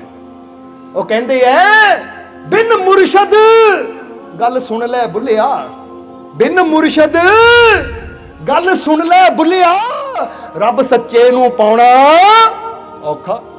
ਕਹਿੰਦੇ ਬਿਨਾ ਮੁਰਸ਼ਦ ਤੋਂ ਇਹ ਗੱਲ ਯਾਦ ਰੱਖੀ, ਤੂੰ ਜੋ ਮਰਜ਼ੀ ਕਰ ਲੈ, ਉਹ ਸੱਚੇ ਰੱਬ ਨੂੰ ਪਾਣਾ ਬੜਾ ਔਖਾ ਹੈ। ਕਿਉਂਕਿ ਜੇ ਰੱਬ ਨੂੰ ਪਾਣਾ ਹੈ, ਉਹ ਪਰਮਾਤਮਾ ਨੂੰ ਪਾਣਾ ਹੈ, ਤਾਂ ਉਹ ਪਰਮਾਤਮਾ ਨੂੰ ਮੁਰਸ਼ਦ ਨਾਲ ਜੁੜ ਕੇ ਹੀ ਪਾਇਆ ਜਾ ਸਕਦਾ ਹੈ। ਬੋਲੋ ਸਮਝਦੇ ਹੋ ਕਿ ਨਹੀਂ? ਮੁਰਸ਼ਿਦ ਨਾਲ ਜੁੜ ਕੇ ਹੀ, ਕਿਉਂਕਿ ਮੁਰਸ਼ਿਦ ਨਾਲ ਜੁੜ ਕੇ ਬੰਦਾ ਰੱਬ ਨੂੰ ਕਿੱਦਾਂ ਪਾਉਂਦਾ ਹੈ? ਪਹਿਲੀ ਗੱਲ ਤਾਂ ਐਸੀ ਹਮੇਸ਼ਾ ਦੱਸੀ ਦੀ ਕਿ ਰੱਬ ਨੂੰ ਮੰਨਦੇ ਕਿੱਥੇ ਐ ਅਸੀਂ, ਕਿ ਰੱਬ ਹੈ ਕਿੱਥੇ? ਜਦੋਂ ਬੰਦਾ ਸਮਝ ਲੈਂਦਾ ਹੈ ਕਿ ਰੱਬ ਕਿੱਥੇ ਹੈ, ਰੱਬ ਪਹਿਲਾਂ ਪੁੱਛ ਲਈਏ ਤੁਹਾਨੂੰ, ਕਿੱਥੇ ਹੈ ਰੱਬ? ਤੁਸੀਂ ਕਿੱਥੇ ਮੰਨਦੇ ਹੋ ਰੱਬ ਨੂੰ? ਜਵਾਬ ਨਹੀਂ ਆ ਰਿਹਾ, ਕਿਉਂਕਿ ਮਜ਼ਾ ਤਾਂ ਫੇਰ ਹੈ ਨਾ, ਪਤਾ ਲੱਗੇ ਪਹਿਲਾਂ ਤੁਸੀਂ ਮੰਨਦੇ ਕਿੱਥੇ ਹੋ, ਗੱਲ ਤਾਂ ਫੇਰ ਅੱਗੇ ਚਲੇਗੀ ਨਾ। ਅਸੀਂ ਕਿੱਥੇ ਮੰਨਦੇ ਆ ਰੱਬ ਨੂੰ? ਹੁਣ ਜਿਹੜਾ ਬੰਦਾ ਮੰਨਦਾ ਕਿ ਰੱਬ ਹਰ ਜਗ੍ਹਾ ਹੀ ਹੈ, ਰੱਬ ਮੇਰੇ ਅੰਦਰ ਵੀ ਹੈ, ਉਹ ਜ਼ਰਾ ਹੱਥ ਖੜਾ ਕਰੋ ਤਾਂ ਕਿ ਪਤਾ ਲੱਗੇ ਕਿਹੜਾ ਮੰਨਦਾ ਕਿ ਰੱਬ ਸਾਡੇ ਅੰਦਰ ਹੀ ਹੈ। ਮੰਨਦੇ ਆ ਸਾਰੇ ਕਿ ਰੱਬ ਸਾਡੇ ਅੰਦਰ ਹੈ? ਮੰਨਦੇ ਹੋ ਕਿ ਨਹੀਂ? ਯਕੀਨ ਹੈ ਕਿ ਨਹੀਂ ਕਿ ਰੱਬ ਸਾਡੇ ਅੰਦਰ ਹੈ? ਹੁਣ ਜੇ ਮੰਨਦੇ ਆ ਕਿ ਰੱਬ ਸਾਡੇ ਅੰਦਰ ਹੈ, ਤਾਂ ਫਿਰ ਆਪਣੇ ਆਪ ਨੂੰ ਪੁੱਛੋ ਕਿ ਜੇ ਰੱਬ ਮੇਰੇ ਅੰਦਰ ਹੈ ਤਾਂ ਕਿਹੜੀ ਚੀਜ਼ ਹੈ ਜੋ ਮੈਨੂੰ ਰੱਬ ਨਾਲ ਮਿਲਣ ਤੋਂ ਰੋਕ ਰਹੀ ਹੈ? ਉਹ ਕਿਹੜੀ ਚੀਜ਼ ਹੈ? ਜਿਹੜਾ ਅੰਦਰ ਹੀ ਹੈ ਔਰ ਫਿਰ ਵੀ ਮੇਰੀ ਉਹਦੇ ਨਾਲ ਮੁਲਾਕਾਤ ਨਹੀਂ ਹੋ ਰਹੀ, ਤਾਂ ਇਹਦਾ ਮਤਲਬ ਮੇਰੇ ਅੰਦਰ ਹੀ ਕੋਈ ਐਸੀ ਚੀਜ਼ ਹੈ ਜਿਹੜੀ ਮੈਨੂੰ ਔਰ ਮੇਰੇ ਰੱਬ ਨੂੰ ਇੱਕ ਨਹੀਂ ਹੋਣ ਦੇ ਰਹੀ, ਮਿਲਣ ਨਹੀਂ ਦੇ ਰਹੀ। ਉਹ ਕਿਹੜੀ ਚੀਜ਼ ਹੈ? ਪੁੱਛੋ ਆਪਣੇ ਆਪ ਨੂੰ ਕਿ ਉਹ ਕਿਹੜੀ ਚੀਜ਼ ਹੈ ਕਿ ਜੇ ਮੇਰਾ ਰੱਬ ਮੇਰੇ ਅੰਦਰ ਹੈ ਔਰ ਮੇਰੀ ਫਿਰ ਵੀ ਉਹਦੇ ਨਾਲ ਮੁਲਾਕਾਤ ਨਹੀਂ ਹੋ ਰਹੀ, ਤੇ ਇਹਦਾ ਮਤਲਬ ਕੁਛ ਨਾ ਕੁਛ ਤਾਂ ਮੇਰੇ ਅੰਦਰ ਐਸਾ ਹੈ, ਕੁਛ ਨਾ ਕੁਛ ਤਾਂ ਐਸੇ ਪਰਦੇ ਹੈ ਮੇਰੇ ਅੰਦਰ ਜਿਹੜੇ ਮੇਰੇ ਔਰ ਮੇਰੇ ਰੱਬ ਨੂੰ ਇੱਕ ਨਹੀਂ ਹੋਣ ਦੇ ਰਹੇ, ਮੁਲਾਕਾਤ ਨਹੀਂ ਮੇਰੇ ਮਾਲਿਕ ਨਾਲ ਹੋਣ ਦੇ ਰਹੇ। ਹੁਣ ਜਦੋਂ ਪੁੱਛਾਂਗੇ ਆਪਣੇ ਆਪ ਨੂੰ ਉਹ ਕਿਹੜੀ ਚੀਜ਼ ਹੈ ਜੋ ਮੈਨੂੰ ਔਰ ਮੇਰੇ ਰੱਬ ਨੂੰ ਰੋਕ ਰਹੀ ਹੈ, ਤਾਂ ਫਿਰ ਅੰਦਰੋਂ ਕੀ ਜਵਾਬ ਆਏਗਾ? ਜ਼ਰਾ ਚੈੱਕ ਕਰੋ ਕਿ ਉਹ ਮੇਰੀਆਂ ਕਿਹੜੀਆਂ ਕਮੀਆਂ ਹੈ ਜਿਹੜੀਆਂ ਮੈਨੂੰ ਮੇਰੇ ਮਾਲਿਕ ਨਾਲ ਮਿਲਣ ਨਹੀਂ ਦੇ ਰਹੀਆਂ। ਤੁਸੀਂ ਪਤਾ ਅੰਦਰੋਂ ਕੀ ਜਵਾਬ ਆਏਗਾ? ਕਿਹੜੀ ਕਿਹੜੀ ਕਮੀ ਅੰਦਰ ਆਏਗੀ?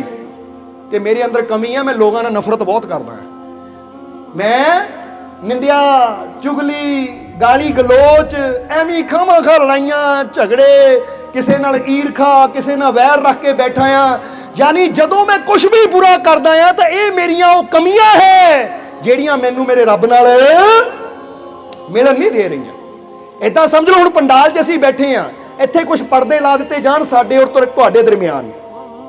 ਹੁਣ ਜੇ ਪੰਡਾਲ 'ਚ ਬੈਠੇ ਆ, ਪਰਦੇ ਲੱਗ ਜਾਣ ਤਾਂ ਨਾ ਤੁਸੀਂ ਸਾਨੂੰ ਦੇਖ ਪਾਣਾ ਨਾ ਅਸੀਂ ਤੁਹਾਨੂੰ। ਹੁਣ ਇੱਕ ਇੱਕ ਪਰਦਾ ਹਟਦਾ ਜਾਏਗਾ, ਹਟਦਾ ਜਾਏਗਾ, ਹਟਦਾ ਜਾਏਗਾ, ਤੇ ਇੱਕ ਟਾਈਮ ਆਏਗਾ ਜਦੋਂ ਪਰਦੇ ਹਟਣਗੇ ਤਾਂ ਸਾਡੀ ਮੁਲਾਕਾਤ ਹੋ ਜਾਏਗੀ। ਇਸੇ ਤਰ੍ਹਾਂ ਜਿਹੜੀ ਨਫ਼ਰਤ ਹੈ ਨਾ ਸਾਡੇ ਅੰਦਰ ਕਿ ਅਸੀਂ ਦੂਜਿਆਂ ਨਾਲ ਨਫ਼ਰਤ ਕਰਦੇ ਆ, ਇਹ ਵੀ ਇੱਕ ਪਰਦਾ ਹੈ ਜੋ ਸਾਡੀ ਮੁਲਾਕਾਤ ਪਰਮਾਤਮਾ ਨਾਲ ਨਹੀਂ ਹੋਣ ਦੇ ਰਿਹਾ।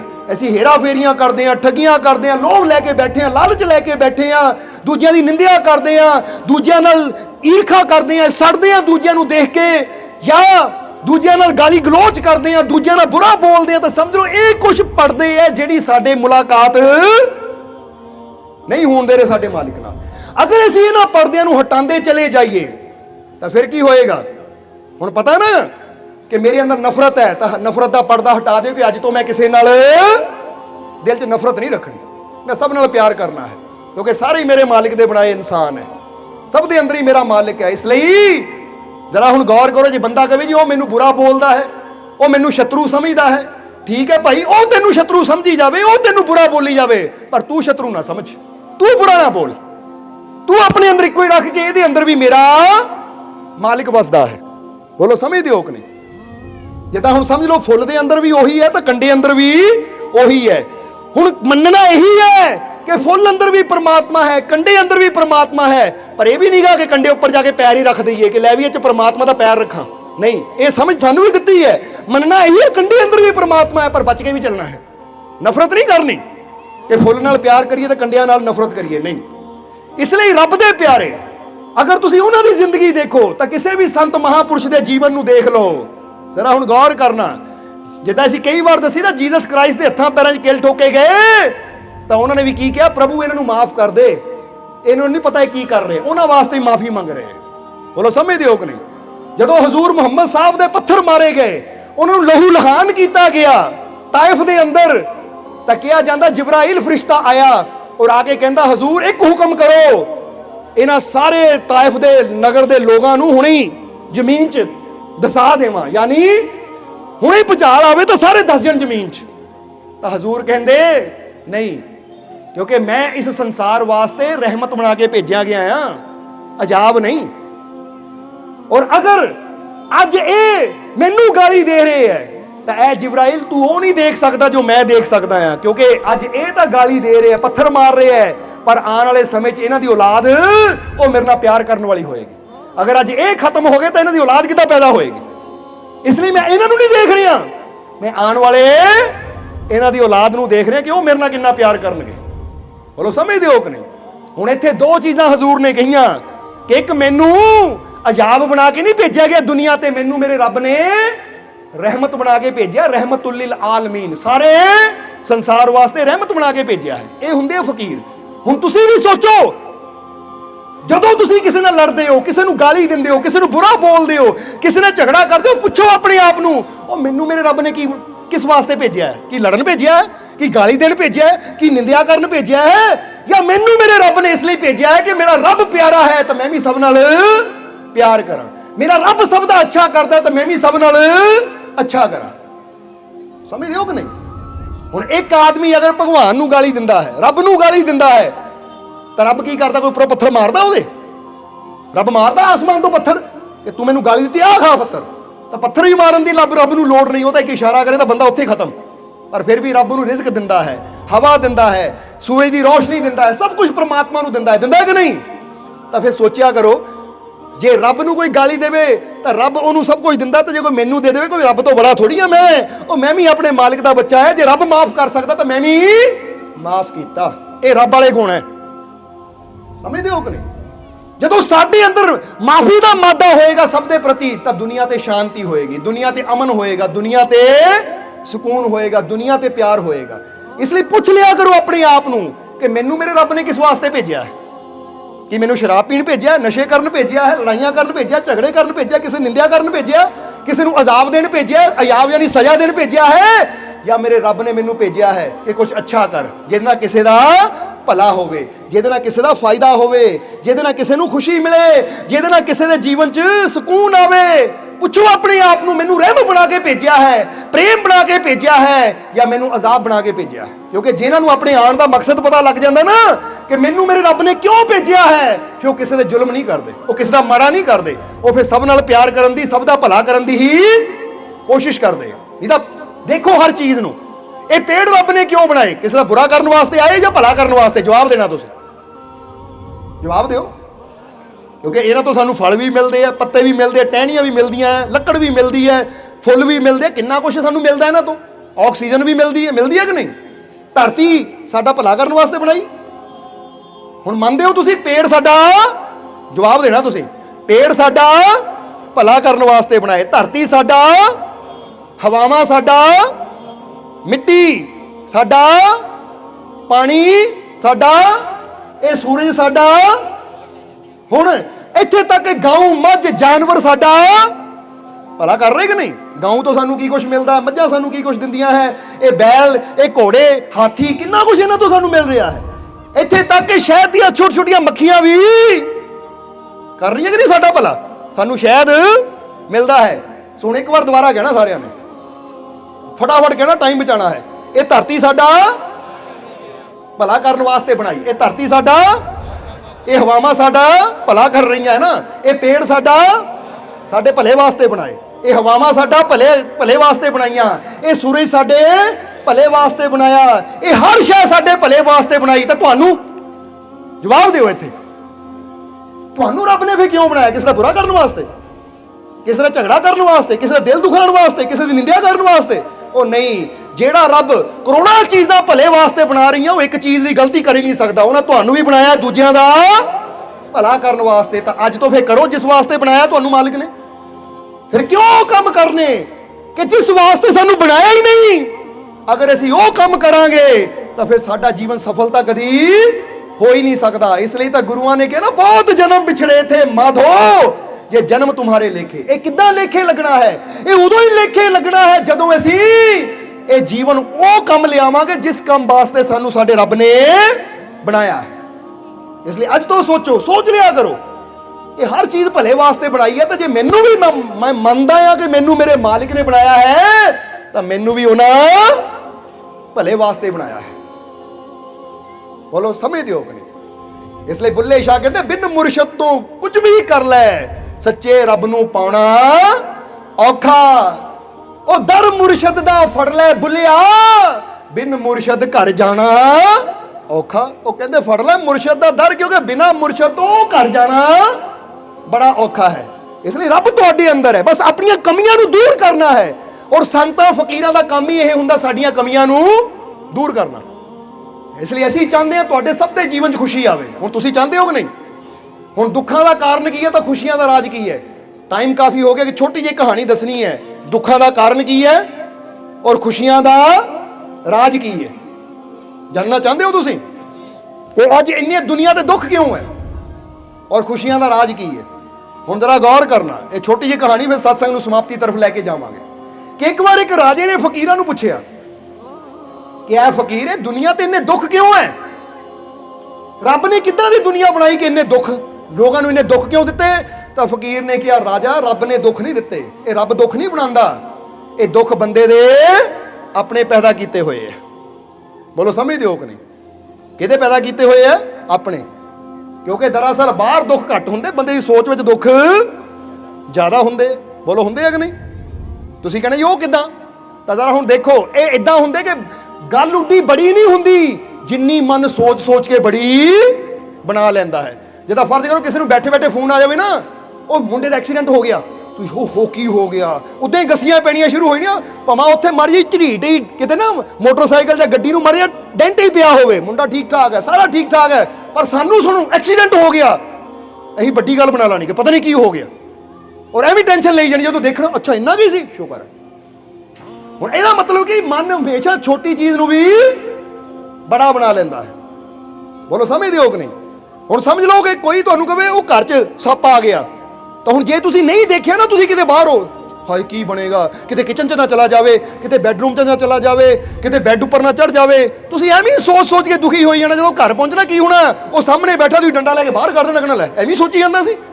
ਗੱਲ ਉੱਡੀ ਵੱਡੀ ਨਹੀਂ ਹੁੰਦੀ ਜਿੱਡੀ ਵੱਡੀ ਸਾਡਾ ਮਨ ਸੋਚ ਸੋਚ ਕੇ ਬਣਾ ਲੈਂਦਾ ਹੈ। ਤੁਸੀਂ ਕਦੀ ਗੌਰ ਕਰਨਾ, ਡਾਕਟਰ ਕਹਿੰਦੇ ਨਾ ਉਹ ਤੇਰੇ ਪੱਥਰੀ ਹੈ ਜਾਂ ਤੇਰੇ ਲੀਵਰ 'ਚ ਪ੍ਰੋਬਲਮ, ਆਪਰੇਸ਼ਨ ਹੋਣਾ ਹੈ, ਤਾਂ ਬੰਦਾ ਹਾਏ ਆਪਰੇਸ਼ਨ, ਇੱਦਾਂ ਚੀਰਾ ਦੇਣਾ ਹੈ, ਇੱਦਾਂ ਤਕਲੀਫ ਹੋਣੀ ਹੈ, ਇੱਦਾਂ ਦਰਦ ਹੋਣੀ ਹੈ। ਪਰ ਜਿਹਨਾਂ ਦਾ ਆਪਰੇਸ਼ਨ ਹੁੰਦਾ ਉਹਨਾਂ ਨੂੰ ਪੁੱਛੋ, ਪਤਾ ਵੀ ਨਹੀਂ ਲੱਗਦਾ ਕਦੋਂ ਆਪਰੇਸ਼ਨ ਹੋ ਗਿਆ ਤਾਂ ਕਦੋਂ ਘਰ ਹੋ ਗਏ, ਕਿਉਂਕਿ ਜਿਹੜੀ ਚੀਜ਼ ਹੋਣ ਵਾਲੀ ਹੈ ਨਾ ਹੋ ਜਾਂਦੀ ਹੈ, ਉਹਦੇ 'ਚ ਇੰਨੀ ਦਰਦ ਨਹੀਂ ਹੁੰਦੀ ਜਿੰਨਾ ਸਾਡਾ ਮਨ ਉਹ ਚੀਜ਼ ਨੂੰ ਬੜਾ ਸੋਚ ਸੋਚ ਕੇ ਬਣਾ ਲੈਂਦਾ ਹੈ। ਨਹੀਂ ਤਾਂ ਤੁਸੀਂ ਸੋਚੋ, ਕਿਸੇ ਦਾ ਪੇਪਰ ਹੋਵੇ, ਕਿਸੇ ਦਾ ਐਗਜ਼ਾਮ ਹੋਵੇ, ਬੰਦੇ ਹੀ ਸੋਚ ਪਤਾ ਨਹੀਂ ਕੀ ਹੋਣਾ ਹੈ, ਇੱਦਾਂ ਹੋਣਾ ਉੱਦਾਂ ਹੋਣਾ, ਇੱਦਾਂ ਦਾ ਸਵਾਲ ਨਾ ਜਾਵੇ, ਉੱਦਾਂ ਦਾ ਸਵਾਲ ਨਾ ਜਾਵੇ, ਪਰ ਜਦੋਂ ਉੱਥੇ ਜਾਣਾ ਆ ਤਾਂ ਫਿਰ ਬੰਦਾ ਕਰਕੇ ਵੀ ਘਰ ਆ ਜਾਂਦਾ ਵਾਪਸ। ਵੱਧ ਤੋਂ ਵੱਧ ਕੀ ਹੋਗਾ, ਫੇਲ ਜਾਂ ਪਾਸ ਹੀ ਹੋਵਾਂਗੇ, ਟੈਨਸ਼ਨ ਲੈਣ ਦੀ ਕੀ ਲੋੜ ਹੈ। ਹੁਣ ਇਹ ਦੱਸਣਾ ਕੀ ਚਾਹੁੰਦੇ ਆ कि दुख परमात्मा नहीं दिंदा, ये दुख इंसान का मन है। और ਜਿਹੜੇ ਮੈਡੀਟੇਸ਼ਨ ਕਰਨ ਵਾਲੇ ਆ, ਧਿਆਨ ਕਰਦੇ ਆ, ਉਹਨਾਂ ਦਾ ਮਨ, ਸਿਮਰਨ ਕਰਨ ਵਾਲਾ ਮਨ ਇੰਨਾ ਸਟਰੋਂਗ ਹੋ ਜਾਂਦਾ ਨਾ ਗੁਰੂ ਦੀ ਯੁਕਤੀ ਨਾਲ, ਉਹ ਫੇਰ ਬੜੀਆਂ ਤੋਂ ਬੜੀਆਂ ਪ੍ਰੋਬਲਮਾਂ ਨੂੰ ਵੀ ਪ੍ਰੋਬਲਮ ਸਮਝਦੇ ਨਹੀਂ ਹੈ। ਉਹ ਕਹਿੰਦੇ ਲੈ ਵੱਡੀ ਪ੍ਰੋਬਲਮ ਥੋੜੀ ਹੈ, ਇਹਦਾ ਵੀ ਹੱਲ ਕਰ ਦੇਵਾਂਗੇ। ਕਿਉਂਕਿ ਜਿਹੜਾ ਆਸ਼ਾਵਾਦੀ ਹੁੰਦਾ ਉਹਦਾ ਧਿਆਨ ਕੀ ਹੁੰਦਾ ਹੈ? ਉਹਦਾ ਧਿਆਨ ਉਹ ਮੁਸੀਬਤ ਬਾਰੇ ਨਹੀਂ ਸੋਚਦਾ, ਤਕਲੀਫ ਬਾਰੇ ਨਹੀਂ ਸੋਚਦਾ, ਉਹਦੇ ਸਮਾਧਾਨ ਬਾਰੇ ਸੋਚਦਾ, ਸਮੱਸਿਆ ਬਾਰੇ ਨਹੀਂ ਸੋਚਦਾ, ਉਹਦੇ ਸਮਾਧਾਨ ਬਾਰੇ ਸੋਚਦਾ ਹੈ। ਬੋਲੋ ਸਮਝਦੇ ਹੋ ਕਿ ਨਹੀਂ? ਜਿੱਦਾਂ ਹੀ ਦੱਸਿਆ ਬਰਸਾਤ ਪੈਣੀ ਸ਼ੁਰੂ ਹੋ ਗਈ ਤਾਂ ਜਿਹੜਾ ਇਨਸਾਨ ਹਾਏ ਬਰਸਾਤ ਪੈਣੀ ਸ਼ੁਰੂ ਹੋ ਗਈ ਹੁਣ ਕੀ ਕਰਾਂ, ਤਾਂ ਜਿਹੜਾ ਆਸ਼ਾਵਾਦੀ ਉਹਨੇ ਕਹਿਣਾ ਬਰਸਾਤ ਪੈ ਰਹੀ ਹੈ, ਛਾਟਾ ਚੱਕਾਂ ਕੰਮ ਤੇ ਜਾਵਾਂ, ਮੈਂ ਸੋਚਣਾ ਕੀ ਇਹ 'ਚ। ਉਹ ਉਪਾਅ ਕਰਦਾ ਹੈ, ਉਹ ਟੈਨਸ਼ਨ ਨਹੀਂ ਲੈਂਦਾ। ਪਰ ਤੁਸੀਂ ਅਗਰ ਦੇਖੋਗੇ ਤਾਂ ਬੰਦੇ ਦਾ ਦੁੱਖ ਦਾ ਕਾਰਨ ਕੀ ਹੈ? ਬੰਦਾ ਟੈਨਸ਼ਨ ਜ਼ਿਆਦਾ ਲੈਂਦਾ, ਔਰ ਟੈਨਸ਼ਨ ਨਾਲ ਹੀ ਕਈ ਬਿਮਾਰੀਆਂ ਬੰਦੇ ਨੂੰ ਲੱਗ ਜਾਂਦੀਆਂ। ਤਾਂ ਜਿਹੜਾ ਆਪਣੇ ਮਾਲਿਕ ਤੇ ਵਿਸ਼ਵਾਸ ਰੱਖਣ ਵਾਲਾ ਹੁੰਦਾ ਉਹ ਕੀ ਕਹਿੰਦਾ ਹੈ? ਜੇ ਪ੍ਰੋਬਲਮ ਆਈ ਹੈ, ਪਰੇਸ਼ਾਨੀ ਆਈ ਹੈ, ਤਕਲੀਫ ਆਈ ਹੈ ਤਾਂ ਮੈਨੂੰ ਡਰਨ ਦੀ ਲੋੜ ਨਹੀਂ, ਕਿਉਂਕਿ ਮੇਰਾ ਮਾਲਿਕ ਮੈਨੂੰ ਹਰ ਮੁਸ਼ਕਿਲ ਚੋਂ ਕੱਢਣ ਵਾਲਾ ਮੇਰੇ ਨਾਲ ਹੈ, ਨਿਕਲ ਜਾਣਾ ਹੈ। ਇਹ ਤੁਸੀਂ ਵਿਸ਼ਵਾਸ ਰੱਖੋ। ਜੇ ਤੁਹਾਡੇ ਜੀਵਨ 'ਚ ਕੋਈ ਮੁਸ਼ਕਿਲ ਹੈ ਨਾ, ਤੇ ਇੱਕ ਗੱਲ ਤਾਂ ਕਵਾਂਗੇ ਕਿ ਜਿਹੜੇ ਮਾਲਿਕ ਤੇ ਵਿਸ਼ਵਾਸ ਰੱਖਣ ਵਾਲੇ ਹੈ, ਜੇ ਉਹਨਾਂ ਦੇ ਜੀਵਨ 'ਚ ਮੁਸ਼ਕਿਲ ਆਈ ਵੀ ਹੈ ਤਾਂ ਉਹਨਾਂ ਨੂੰ ਟੈਨਸ਼ਨ ਲੈਣ ਦੀ ਲੋੜ ਨਹੀਂ, ਦੂਰ ਕਰਨ ਵਾਲੇ ਬੈਠੇ। ਬੇਫਿਕਰ ਰਹੋ, ਤੁਸੀਂ ਯਕੀਨ ਰੱਖੋ ਤੁਸੀਂ, ਕਿਉਂਕਿ ਗੱਲ ਵਿਸ਼ਵਾਸ ਦੀ ਹੁੰਦੀ ਹੈ। ਬੋਲੋ ਸਮਝਦੇ ਹੋ ਕਿ ਨਹੀਂ? ਸੋ ਰਾਜੇ ਨੇ ਫਕੀਰਾਂ ਨੂੰ ਕਿਹਾ ਦੁਨੀਆ ਤੇ ਦੁੱਖ ਕਿਉਂ ਹੈ? ਫਕੀਰ ਕਹਿੰਦੇ ਰਾਜਾ ਇਹ ਦੁੱਖ ਰੱਬ ਦੇ ਦਿੱਤੇ ਨਹੀਂ ਹੈ, ਇਹ ਦੁੱਖ ਬੰਦੇ ਨੇ ਆਪ ਪਾਏ ਹੋਏ ਹੈ। ਰਾਜਾ ਕਹਿੰਦਾ ਮਤਲਬ ਨਹੀਂ ਸਮਝਿਆ। ਤੇ ਕਹਾਣੀ ਬੜੀ ਪਿਆਰੀ ਹੈ ਕਿ ਫਕੀਰਾਂ ਨੇ ਕਿਹਾ ਮਤਲਬ ਸਮਝਾ ਦਿੰਦੇ ਆ। ਰਾਜਾ ਏਦਾਂ ਕਰ, ਇੱਕ ਬਹੁਤ ਬੜਾ ਟੋਆ, ਖੱਡਾ, ਇੱਕ ਬਹੁਤ ਬੜਾ ਖੱਡਾ ਖੁਦਵਾ। ਰਾਜੇ ਨੇ ਸੈਨਿਕਾਂ ਨੂੰ ਹੁਕਮ ਕੀਤਾ, ਦੇਖਦਿਆਂ 15 ਫੁੱਟ ਗਹਿਰਾ ਖੱਡਾ, 10 ਫੁੱਟ ਚੌੜਾ, 15 ਫੁੱਟ ਗਹਿਰਾ ਖੱਡਾ ਤਿਆਰ ਹੋ ਗਿਆ ਇੱਕ ਗਰਾਊਂਡ ਦੇ ਵਿੱਚ, ਇੱਕ ਮੈਦਾਨ ਵਿੱਚ। ਹੁਣ ਜਦੋਂ ਖੱਡਾ ਤਿਆਰ ਹੋ ਗਿਆ, ਫਕੀਰ ਰਾਜੇ ਨੂੰ ਨਾਲ ਲੈ ਕੇ ਉੱਥੇ ਆ ਗਏ। ਰਾਜਾ ਕਹਿੰਦਾ ਲਓ ਜੀ ਖੱਡਾ ਤਿਆਰ ਹੋ ਗਿਆ, ਹੁਣ ਕੀ ਕਰਨਾ ਹੈ? ਫਕੀਰ ਕਹਿੰਦੇ 10 ਬੰਦੇ ਬੁਲਾਓ। 10 ਬੰਦੇ ਬੁਲਾਏ ਗਏ। 10 ਬੰਦਿਆਂ ਨੂੰ ਬੁਲਾ ਕੇ ਨਾ ਫਕੀਰ ਕਹਿੰਦੇ ਖੱਡੇ ਖੜੇ ਕਰ ਦਿਓ ਇਹਨਾਂ ਨੂੰ। ਉਹਨਾਂ ਨੂੰ ਖੱਡੇ ਵਿੱਚ ਉਤਾਰ ਦਿੱਤਾ ਗਿਆ। ਹੁਣ 15 ਫੁੱਟ ਉੱਚਾ ਉਹ ਟੋਆ ਹੈ, ਔਰ ਜਦੋਂ ਉਹਨਾਂ ਨੂੰ ਵਿੱਚ ਉਤਾਰਿਆ ਗਿਆ ਤਾਂ ਉਸਲੇ ਫਕੀਰ ਨੇ ਐਲਾਨ ਕੀਤਾ, ਬਾਦਸ਼ਾਹ ਕੋਲ ਹੀ ਖੜਾ ਸੀ, ਕਹਿੰਦੇ ਕਿ ਜਿਹੜਾ ਸਭ ਤੋਂ ਪਹਿਲਾਂ ਇਸ ਟੋਏ ਚੋਂ ਬਾਹਰ ਆਏਗਾ ਉਹਨੂੰ 100 ਸੋਨੇ ਦੀ ਮੋਹਰ ਇਨਾਮ 'ਚ ਮਿਲੇਗੀ। ਜਿਹੜਾ ਸਭ ਤੋਂ ਪਹਿਲਾਂ ਆਏਗਾ, ਇਹ ਲਈ ਯਾਦ ਰੱਖਿਓ, ਜਿਹੜਾ ਇੱਕ ਸਭ ਤੋਂ ਪਹਿਲਾਂ ਬਾਹਰ ਆਏਗਾ ਉਹਨੂੰ ਕੀ ਮਿਲੇਗਾ? 100 ਸੋਨੇ ਦੀ ਮੋਹਰ ਇਨਾਮ 'ਚ। ਔਰ ਇਹ 10 ਮਿੰਟ ਦਾ ਟਾਈਮ ਹੈ ਤੁਹਾਡੇ ਕੋਲ। 10 ਮਿੰਟ 'ਚ ਜਿਹੜਾ ਟੋਏ ਚੋਂ ਬਾਹਰ ਆ ਗਿਆ, ਇਹ ਖੱਡੇ ਚੋਂ ਬਾਹਰ ਆ ਗਿਆ, ਉਹਨੂੰ 100 ਸੋਨੇ ਦੀ ਮੋਹਰ ਮਿਲੇਗੀ। ਬੜਾ ਕੰਮ ਸੀ, 10 ਮਿੰਟਾਂ 'ਚ 100 ਸੋਨੇ ਦੀ ਮੋਹਰ। ਇਹ ਤਾਂ ਉਹੀ ਗੱਲ ਹੋ ਗਈ ਜਿੱਦਾਂ ਕੋਈ ਤੁਹਾਨੂੰ ਕਹਿ ਦੇਵੇ ਕਿ ਲੈ ਬਈ 10 ਮਿੰਟ 'ਚ ਆਹ ਕੰਮ ਕਰ ਲਿਆ ਤਾਂ 2 ਤੋਲੇ ਸੋਨਾ। ਤਾਂ ਬੰਦੇ ਨੇ ਕਹਿਣਾ 2 ਤੋਲੇ ਸੋਨਾ, ਲੱਖ ਰੁਪਏ ਦਾ ਸੋਨਾ ਮਿਲਦਾ ਪਿਆ, ਫਟਾਫਟ ਕਰ ਦਿਓ, 10 ਮਿੰਟ 'ਚ ਲੱਖ ਰੁਪਇਆ ਬਣਦਾ, ਹੋਰ ਕੀ ਚਾਹੀਦਾ? ਹੁਣ ਇੱਦਾਂ ਹੀ ਉਹਨਾਂ ਨੇ, ਹੁਣ ਜ਼ਰਾ ਸੋਚੋ, 10 ਮਿੰਟ ਦਾ ਟਾਈਮ ਫਕੀਰਾਂ ਨੇ ਦਿੱਤਾ। ਬਾਦਸ਼ਾਹ ਵੀ ਉੱਥੇ ਖੜਾ ਹੈ, ਸੋਨੇ ਦੀਆਂ ਮੋਹਰਾਂ ਵੀ ਦਿਖਾ ਦਿੱਤੀਆਂ। ਤਾਂ ਉਹਨਾਂ ਨੂੰ ਕਿਹਾ ਟਾਈਮ ਤੁਹਾਡਾ ਸਟਾਰਟ ਹੁੰਦਾ, ਯਾਨੀ ਸ਼ੁਰੂ ਹੈ ਟਾਈਮ, ਚਲੋ ਬਾਹਰ ਆਓ ਜਲਦੀ। ਹੁਣ ਕੀ ਹੋਇਆ ਹੋਏਗਾ ਉੱਥੇ? ਜਰਾ ਸੋਚ ਕੇ ਦੇਖੋ, ਇਮੈਜਿਨ ਕਰੋ ਕਿਹੜਾ ਬਾਹਰ ਨਿਕਲਿਆ ਹੋਏਗਾ। ਨਿਕਲਿਆ ਕੋਈ ਬਾਹਰ? 10 ਮਿੰਟ 'ਚ ਕੀ ਹੋਇਆ? 10 ਮਿੰਟ ਗੁਜ਼ਰ ਗਏ। 10 ਮਿੰਟ 'ਚ ਬਾਹਰ ਤਾਂ ਕੋਈ ਨਹੀਂ ਆਇਆ, ਕੱਪੜੇ ਕਈਆਂ ਦੇ ਫਟ ਗਏ, ਧੂੜ ਮਿੱਟੀ ਨਾਲ ਬਾਲ ਕਈਆਂ ਦੇ ਭਰ ਗਏ। ਕਿਉਂਕਿ ਜਿਹੜਾ ਨਿਕਲਣ ਦੀ ਕੋਸ਼ਿਸ਼ ਕਰੇ ਦੂਜਾ ਫੜ ਕੇ ਉਹਨੂੰ ਖਿੱਚ ਦੇਵੇ, ਥੱਲੇ ਸੁੱਟੇ ਆਪ ਜਾਣ ਦੀ ਕੋਸ਼ਿਸ਼ ਕਰੇ, ਕਿਉਂਕਿ ਪਤਾ ਹੈ ਕਿ ਜਿਹੜਾ ਪਹਿਲਾਂ ਨਿਕਲੇਗਾ 100 ਮੋਹਰ ਉਹਨੂੰ ਮਿਲਣੀ ਹੈ, ਬਾਕੀ 9 ਤਾਂ ਖਾਲੀ ਰਹਿ ਜਾਣੇ ਆ। ਹੁਣ ਹੋਇਆ ਕੀ? ਪੈਸਾ ਵੀ ਨਹੀਂ ਮਿਲਿਆ, 10 ਮਿੰਟ ਵੀ ਗਏ ਤਾਂ ਆਪ ਵੀ ਹਾਲੋਂ ਬੇਹਾਲ ਹੋ ਗਏ, ਕੱਪੜੇ ਵੀ ਫਟ ਗਏ, ਜੋ ਪੱਲੇ ਸੀ ਉਹ ਵੀ ਗਿਆ, ਯਾਨੀ ਨਵੇਂ ਨਵੇਂ ਕੱਪੜੇ ਪਾ ਕੇ ਘਰੋਂ ਆਏ ਸੀ ਸਾਫ ਸੁਥਰੇ, ਉਹ ਵੀ ਫਟ ਗਏ, ਮਿੱਟੀ ਨਾਲ ਭਰ ਗਏ, ਕਿਸੇ ਦੇ ਮੂੰਹ 'ਚ ਮਿੱਟੀ, ਕਿਉਂਕਿ ਜਦੋਂ ਖਿੱਚ ਕੇ ਥੱਲੇ ਧੱਕਾ ਦੇ ਕੇ ਆਪ ਜਾਣਾ, ਕੋਈ ਕਿਸੇ ਪੈਰ ਰੱਖ ਕੇ ਜਾ ਰਿਹਾ ਹੈ ਤਾਂ ਮੂੰਹ 'ਚ ਮਿੱਟੀ ਜਾ ਰਹੀ ਹੈ, ਸਿਰ 'ਚ ਮਿੱਟੀ ਪੈ ਰਹੀ, ਅੱਖਾਂ 'ਚ ਮਿੱਟੀ ਪੈ ਰਹੀ ਹੈ, ਬੁਰਾ ਹਾਲ ਹੋ ਗਿਆ 10 ਮਿੰਟਾਂ 'ਚ ਹੀ। ਤਾਂ ਉਸ ਵੇਲੇ ਜਦੋਂ 10 ਮਿੰਟ ਹੋਇਆ ਕੋਈ ਨਹੀਂ ਬਾਹਰ ਨਿਕਲਿਆ, ਹਾਲੋਂ ਬੇਹਾਲ ਹੋ ਗਏ, ਤਾਂ ਫਕੀਰ ਨੇ ਕਿਹਾ ਰਾਜਾ ਦੇਖ ਲਾ, ਆ ਆਇਆ ਦੁੱਖਾਂ ਦਾ ਕਾਰਨ। ਹੁਣ ਨਾ ਤੂੰ ਕਿਸੇ ਨੂੰ ਦੁੱਖ ਦਿੱਤਾ, ਨਾ ਮੈਂ ਕਿਸੇ ਨੂੰ ਦੁੱਖ ਦਿੱਤਾ, ਅਸੀਂ ਤਾਂ ਇਹਨਾਂ ਨੂੰ ਇਨਾਮ ਹੀ ਦੇਣਾ ਸੀ, 100 ਸੋਨੇ ਦੀ ਮੋਹਰ ਦਾ ਇਨਾਮ ਹੀ ਦੇਣਾ ਸੀ, ਪਰ ਇਹਨਾਂ ਨੂੰ ਲੈਣਾ ਹੀ ਨਹੀਂ ਆਇਆ। ਦੇਖ ਲੈ ਕੀ ਬਣ ਗਿਆ ਇਹਨਾਂ ਦਾ। ਕਿਉਂਕਿ ਹਮੇਸ਼ਾ ਕੀ ਹੁੰਦਾ ਹੈ ਕਿ ਜਦੋਂ ਦੂਜੇ ਨੂੰ ਬੰਦਾ ਅੱਗੇ ਵੱਧਦਾ ਦੇਖਦਾ ਹੈ ਨਾ, ਤਾਂ ਆਪ ਕਹਿੰਦਾ ਇਹਨੂੰ ਥੱਲੇ ਕਰਾਂ ਤਾਂ ਆਪ ਅੱਗੇ ਜਾਵਾਂ, ਔਰ ਜਦੋਂ ਬੰਦਾ ਕਹਿੰਦਾ ਮੈਂ ਆਪਣੇ ਬਾਰੇ ਸੋਚਦਾ ਹੈ ਤਾਂ ਫਿਰ ਇਨਸਾਨ ਦੇ ਜੀਵਨ 'ਚ ਦੁੱਖ ਵੱਧਦੇ ਆ। ਜਿੱਦਾਂ ਬੁੱਲੇ ਸ਼ਾਹ ਨੇ ਕਿਹਾ, ਮਿੱਟੀ ਦੇ ਇਸ ਘਰ ਵਿੱਚ ਰਹਿ ਕੇ ਕਰਦਾ ਮੇਰਾ। ਮਿੱਟੀ ਦਾ ਘਰ ਕਿਹੜਾ ਹੈ ਪਤਾ ਕੁਛ?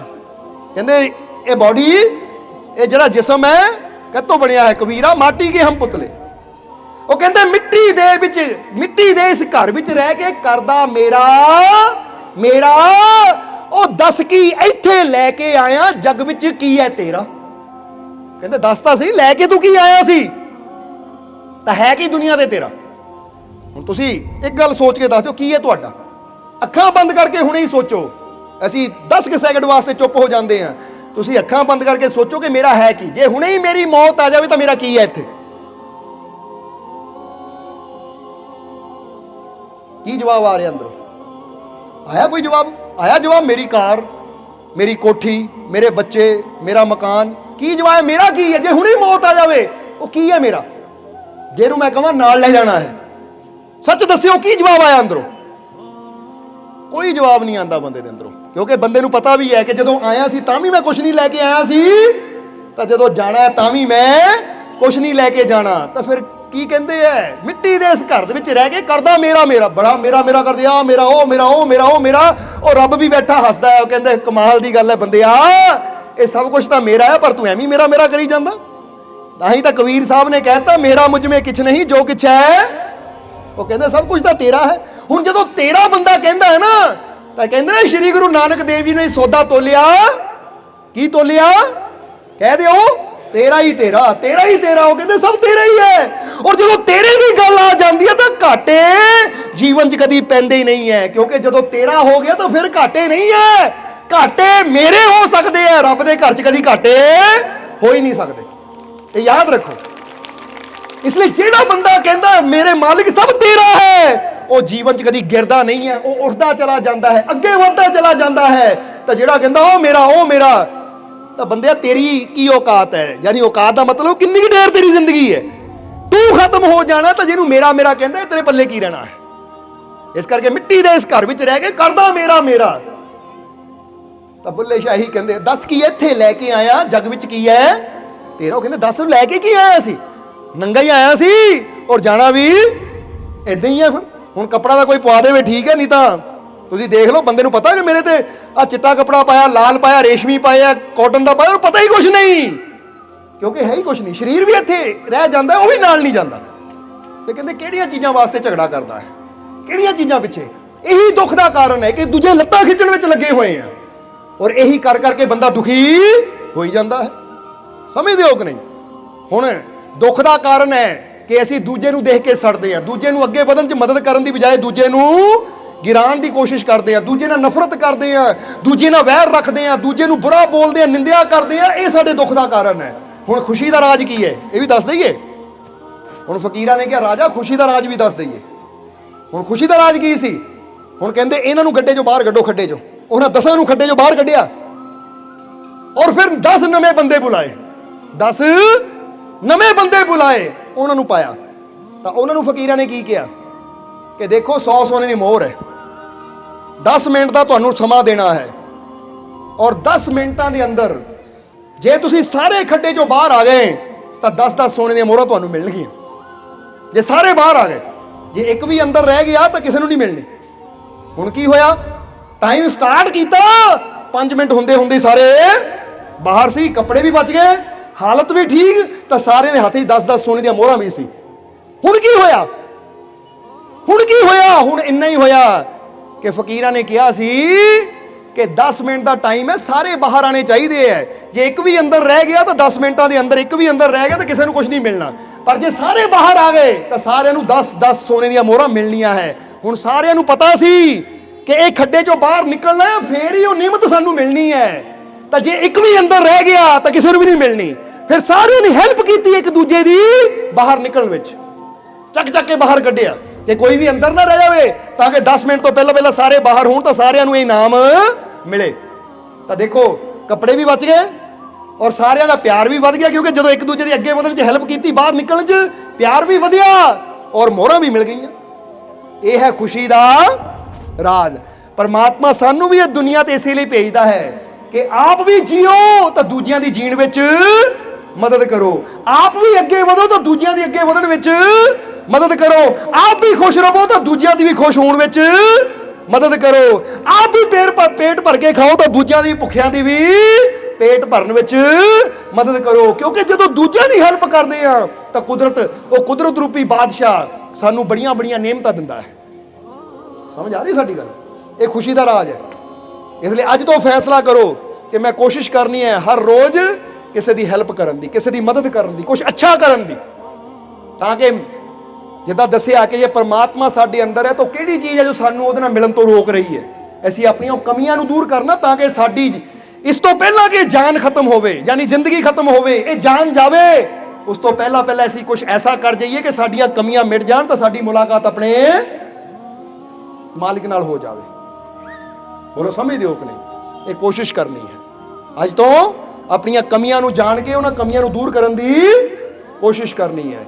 और खुशियां दा राज तुहानूं दस दिता है, और नाल ये भी दसिया है कि एडे वड्डे मनोविग्यानिक ने 22 साल की रिसर्च करके कहता कि आशावाद ही इंसान का सब तो बड़ा गुण है, जिहड़ा इंसान नूं सफल होने विच, खुश रहन विच और हर उस चीज़ नूं पाउण विच मदद करता है जिहड़ी भी वो हासिल करना चाहता है।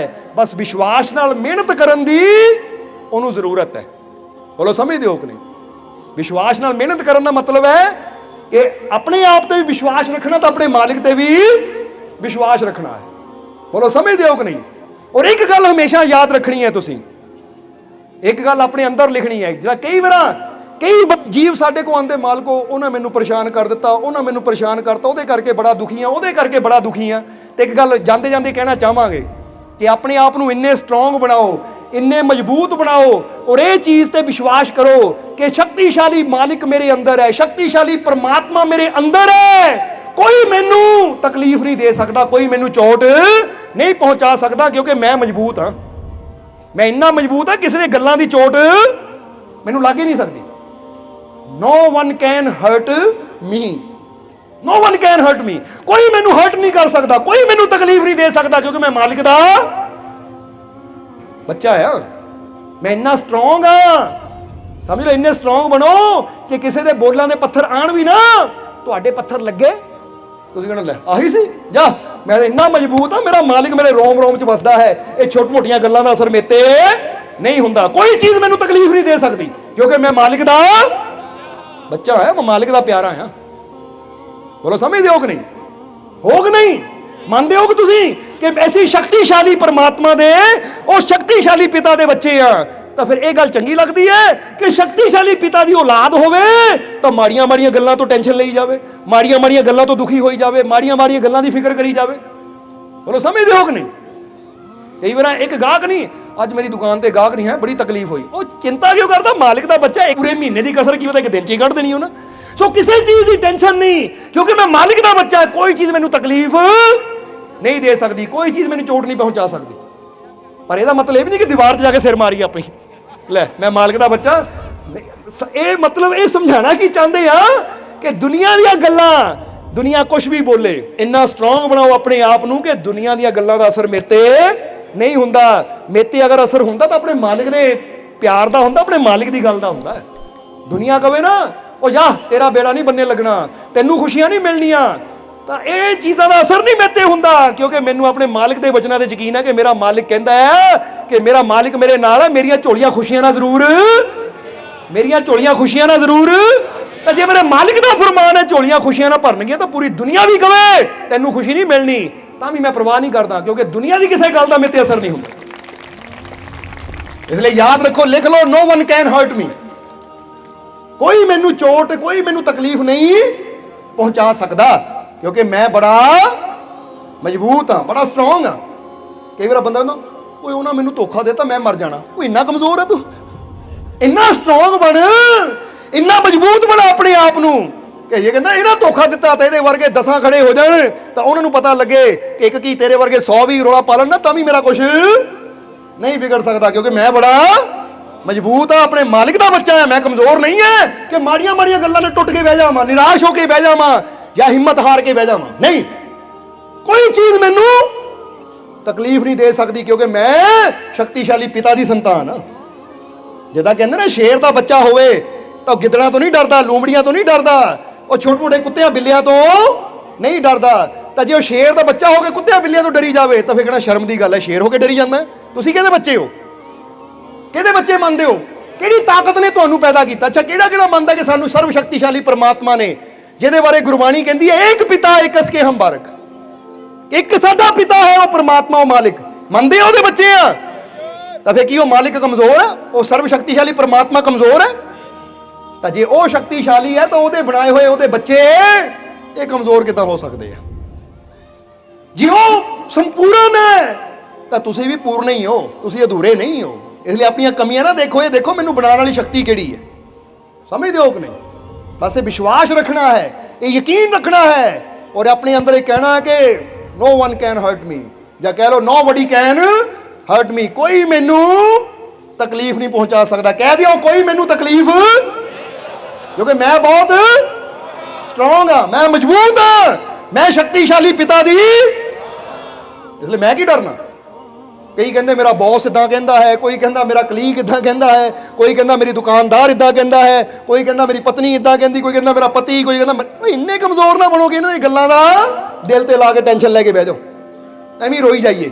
ਨਹੀਂ, ਅਸੀਂ ਰੋਣ ਵਾਲਿਆਂ ਚੋਂ ਨਹੀਂ ਆ, ਅਸੀਂ ਹੱਸਣ ਵਾਲਿਆਂ ਚੋਂ ਤਾਂ ਹਸਾਉਣ ਵਾਲਿਆਂ ਚੋਂ ਆ। ਬੋਲੋ ਸਮਝਦੇ ਹੋ ਕਿ ਨਹੀਂ? ਇਸ ਲਈ ਅਸੀਂ ਕਹੀਦਾ ਨਾ ਕੋਈ ਤੁਹਾਨੂੰ ਬੁਰਾ ਬੋਲੇ, ਉਹਨੂੰ ਕੋ ਅੱਛਾ ਹੋ ਗਿਆ, ਹੋ ਗਿਆ, ਹੋਰ ਕੋਈ ਕੁਛ ਕਹਿਣਾ, ਹੋਰ ਹੋ ਗਿਆ, ਠੀਕ ਹੈ, ਹੁਣ ਜਾਵਾਂ ਕਰਾਂ ਕੰਮ ਆਪਣਾ, ਹੁਣ ਹੱਸ ਲਵਾਂ ਮੈਂ। ਸਮਝਦੇ ਹੋ ਕਿ ਨਹੀਂ? ਗੱਲ ਸਮਝ ਆਈ ਕਿ ਨਹੀਂ? ਇਹ ਫਕੀਰਾਂ ਦੀ ਗੱਲ ਦੱਸੀ ਦੀ, ਇੱਥੇ ਵੀ ਥੋੜੀ ਦੱਸ ਦੇਵਾਂਗੇ। ਫਕੀਰ ਤੁਰੇ ਜਾ ਰਹੇ ਸੀ, ਸੇਠ ਦਾ ਨਾ ਨਵਾਬ ਦਾ ਬੱਚਾ ਮਰ ਗਿਆ ਸੀ। ਉਹ ਹੱਸਦੇ ਹੱਸਦੇ ਜਾ ਰਹੇ ਆਪਣੀ ਮਸਤੀ 'ਚ। ਨਵਾਬ ਨੇ ਦੇਖਿਆ ਮੇਰੇ ਮੁੰਡੇ ਦੀ ਮੌਤ ਹੋ ਗਈ, ਹੱਸ ਰਿਹਾ ਹੈ। ਤਾਂ ਫਕੀਰਾਂ ਨੂੰ ਜਦੋਂ ਹੱਸਦਿਆਂ ਦੇਖਿਆ, ਨਵਾਬ ਨੂੰ ਗੁੱਸਾ ਚੜਿਆ। ਕਹਿੰਦੇ ਨੌਕਰਾਂ ਮਾਰ ਇਹਦੇ ਚਪੇੜਾ ਦੋ, ਇਹ ਵੀ ਰੋਵੇ ਜਰਾ।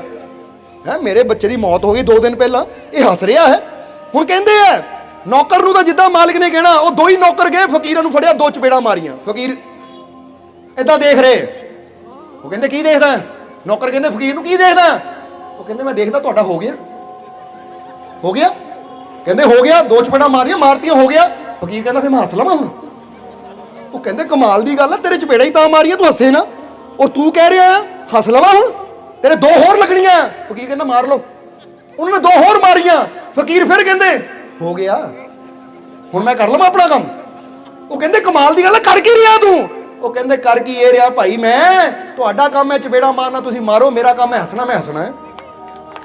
ਹੁਣ ਤੁਹਾਡੀਆਂ ਚਪੇੜਾਂ ਨਾਲ ਆਪਣਾ ਕੰਮ ਥੋੜੀ ਰੋਕ ਦੇਣਾ ਮੈਂ।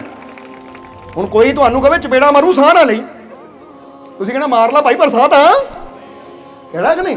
ਹੁਣ ਤੁਸੀਂ ਇਹ ਥੋੜੀ ਕਹਿਣਾ ਤੇਰੀਆਂ ਚਪੇੜਾਂ ਦੇ ਡਰ ਨਾਲ ਆਪਣਾ ਸਾਹ ਹੀ ਰੋਕ ਦੇਵਾਂ, ਮਰ ਜਾਵਾਂ ਮੈਂ। ਤੁਸੀਂ ਕਹਿਣਾ ਹੋ ਗਿਆ, ਹੁਣ ਲੈ ਲਵਾਂ ਸਾਹ।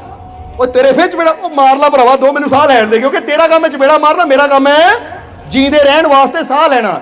ਇਸ ਲਈ ਤੁਸੀਂ ਇਹੀ ਕਹੋ ਕਿ ਤੁਹਾਡਾ ਕੰਮ ਹੈ ਇਦਾਂ ਦੀਆਂ ਗੱਲਾਂ ਬੋਲਣੀਆਂ ਜੋ ਪੱਥਰ ਦੀ ਤਰ੍ਹਾਂ ਵੱਜਦੀਆਂ ਹੈ, ਪਰ ਮੇਰਾ ਕੰਮ ਹੈ ਹਰ ਗੱਲ ਨੂੰ ਬਰਦਾਸ਼ਤ ਕਰਕੇ ਖੁਸ਼ ਰਹਿਣਾ। ਤੁਸੀਂ ਆਪਣਾ ਕੰਮ ਕਰੋ ਤਾਂ ਮੈਨੂੰ। ਇਸ ਲਈ ਘਰ ਜਾ ਕੇ ਅੱਜ ਕਿਉਂ ਹੋ ਗਿਆ? ਸਮਝਦੇ ਹੋ ਕਿ ਨਹੀਂ? ਕੋਈ ਬੁਰਾ ਬੋਲੇ, ਕੋਈ ਮਾੜਾ ਬੋਲੇ, ਕੋਈ ਕੁਛ ਵੀ ਹੋ ਗਿਆ, ਹੁਣ ਮੈਂ ਹੱਸ ਲਵਾਂ? ਕਿਉਂਕਿ ਮੈਂ ਫੈਸਲਾ ਕਰ ਲਿਆ ਕਿ ਮੈਂ ਸਦਾ। ਔਰ ਇੱਕ ਗੱਲ ਤੁਹਾਨੂੰ ਕਹਾਂਗੇ, ਅਸੀਂ ਚਾਹੁੰਦੇ ਹਾਂ ਕਿ ਜਿਹੜੇ ਮਾਲਕ ਦੇ ਨਾਲ ਜੁੜੇ ਆਸ਼ਿਕ ਹੈ ਨਾ, ਜਿਹੜੇ ਸਾਡੇ ਨਾਲ ਜੁੜੇ ਆਸ਼ਿਕ ਹੈ, ਸਾਡੇ ਨਾਲ ਪਿਆਰ ਕਰਨ ਵਾਲੇ ਹੈ, ਅਸੀਂ ਤਾਂ ਚਾਹੁੰਦੇ ਉਹਨਾਂ ਦੀ ਇੱਕ ਨਿਸ਼ਾਨੀ ਇਹ ਬਣ ਜਾਵੇ। ਕਿਹੜੀ ਨਿਸ਼ਾਨੀ? ਕਿ ਉਹ ਜਿੱਥੋਂ ਦੀ ਵੀ ਜਾਣ, ਵਕਤ ਜਿੱਦਾਂ ਦਾ ਮਰਜ਼ੀ ਹੋਵੇ, ਹਾਲਾਤ ਜਿੱਦਾਂ ਦੇ ਮਰਜ਼ੀ ਹੋਣ, ਉਹਨਾਂ ਦੇ ਚਿਹਰੇ ਤੇ ਸਦਾ ਮੁਸਕਰਾਹਟ ਰਵੇ, ਤਾਂ ਕਿ ਜਿੱਥੋਂ ਦੇ ਵੀ ਮੁਸਕਰਾਉਂਦੇ ਨੰਗਰ ਤਾਂ ਲੋਕ ਕਹਿਣ ਉਹ ਭਾਈ ਇਹ ਮਾਲਕਾਂ ਦਾ ਆਸ਼ਿਕ ਹੈ, ਤਾਂ ਹੀ ਇਹਦੇ ਚਿਹਰੇ ਤੇ ਹੱਸੀ ਹੈ, ਮੁਸਕਰਾਹਟ ਹੈ। ਇਹ ਨਿਸ਼ਾਨੀ ਹੈ ਮਾਲਕ ਦੇ ਪਿਆਰਿਆਂ ਦੀ। ਜਿੱਦਾਂ ਹੀ ਕਹਿੰਦਾ ਹਿੰਦੂਆਂ ਦੀ ਨਿਸ਼ਾਨੀ ਆ, ਮੁਸਲਮਾਨਾਂ ਦੀ ਨਿਸ਼ਾਨੀ। ਬੋਲੋ ਸਮਝਦੇ? ਹਰ ਇੱਕ ਧਰਮ ਦੀ ਕੋਈ ਨਾ ਕੋਈ ਇੱਕ ਨਿਸ਼ਾਨੀ ਹੁੰਦੀ ਹੈ। ਹਰ ਇੱਕ ਇਨਸਾਨ ਦੀ ਕੋਈ ਨਾ ਕੋਈ ਨਿਸ਼ਾਨੀ ਹੁੰਦੀ ਹੈ। ਕੋਈ ਕ੍ਰੋਸ ਪਾ ਲੈਂਦਾ ਗਲ 'ਚ, ਕੋਈ ਮਾਲਾ ਪਾ ਲੈਂਦਾ, ਕੋਈ ਤਿਲਕ ਲਾ ਲੈਂਦਾ, ਕੋਈ ਕੁਛ।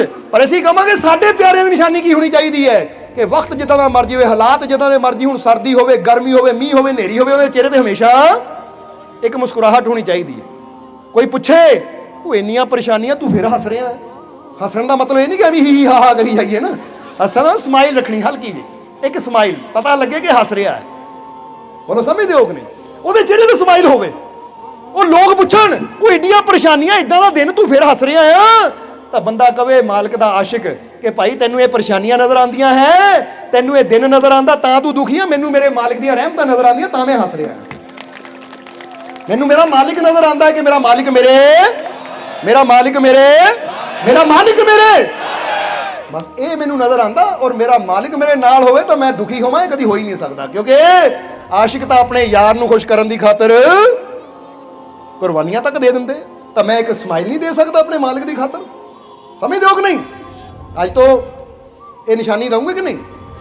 ਆਪਣੇ ਚਿਹਰੇ ਤੇ ਰੱਖੋ ਇੱਕ, ਇਹ ਹੈ ਸਾਡੀ ਨਿਸ਼ਾਨੀ ਵਿਸ਼ਵਾਸ ਦੀ।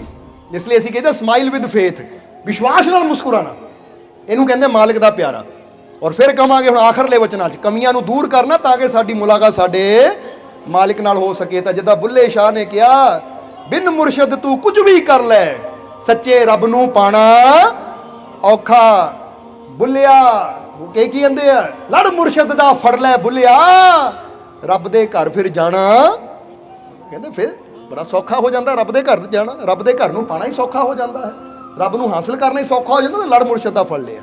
ਇਸ ਲਈ ਆਓ ਅਸੀਂ ਵੀ ਅਗਰ ਆਨੰਦ ਨੂੰ ਪਾਣਾ ਹੈ, ਖੁਸ਼ੀਆਂ ਨੂੰ ਪਾਣਾ ਹੈ, ਤਾਂ ਆਪਣੇ ਜੀਵਨ ਦੇ ਮਕਸਦ ਨੂੰ ਸਮਝਣਾ ਕਿ ਮੈਨੂੰ ਮੇਰੇ ਮਾਲਿਕ ਨੇ ਕਿਸ ਵਾਸਤੇ ਭੇਜਿਆ ਹੈ। ਜਿੱਦਾਂ ਹੀ ਜਾਣ ਲਿਆ ਪੇੜ ਪੌਦੇ ਹਵਾ ਹਰ ਚੀਜ਼ ਕਿਸ ਵਾਸਤੇ ਆਈ ਹੈ, ਇਸ ਤਰ੍ਹਾਂ ਮੈਨੂੰ ਵੀ ਮੇਰੇ ਮਾਲਿਕ ਨੇ ਖੁਸ਼ੀਆਂ ਦੇਣ ਵਾਸਤੇ ਭੇਜਿਆ ਹੈ, ਸਭ ਦਾ ਭਲਾ ਕਰਨ ਵਾਸਤੇ ਭੇਜਿਆ ਹੈ।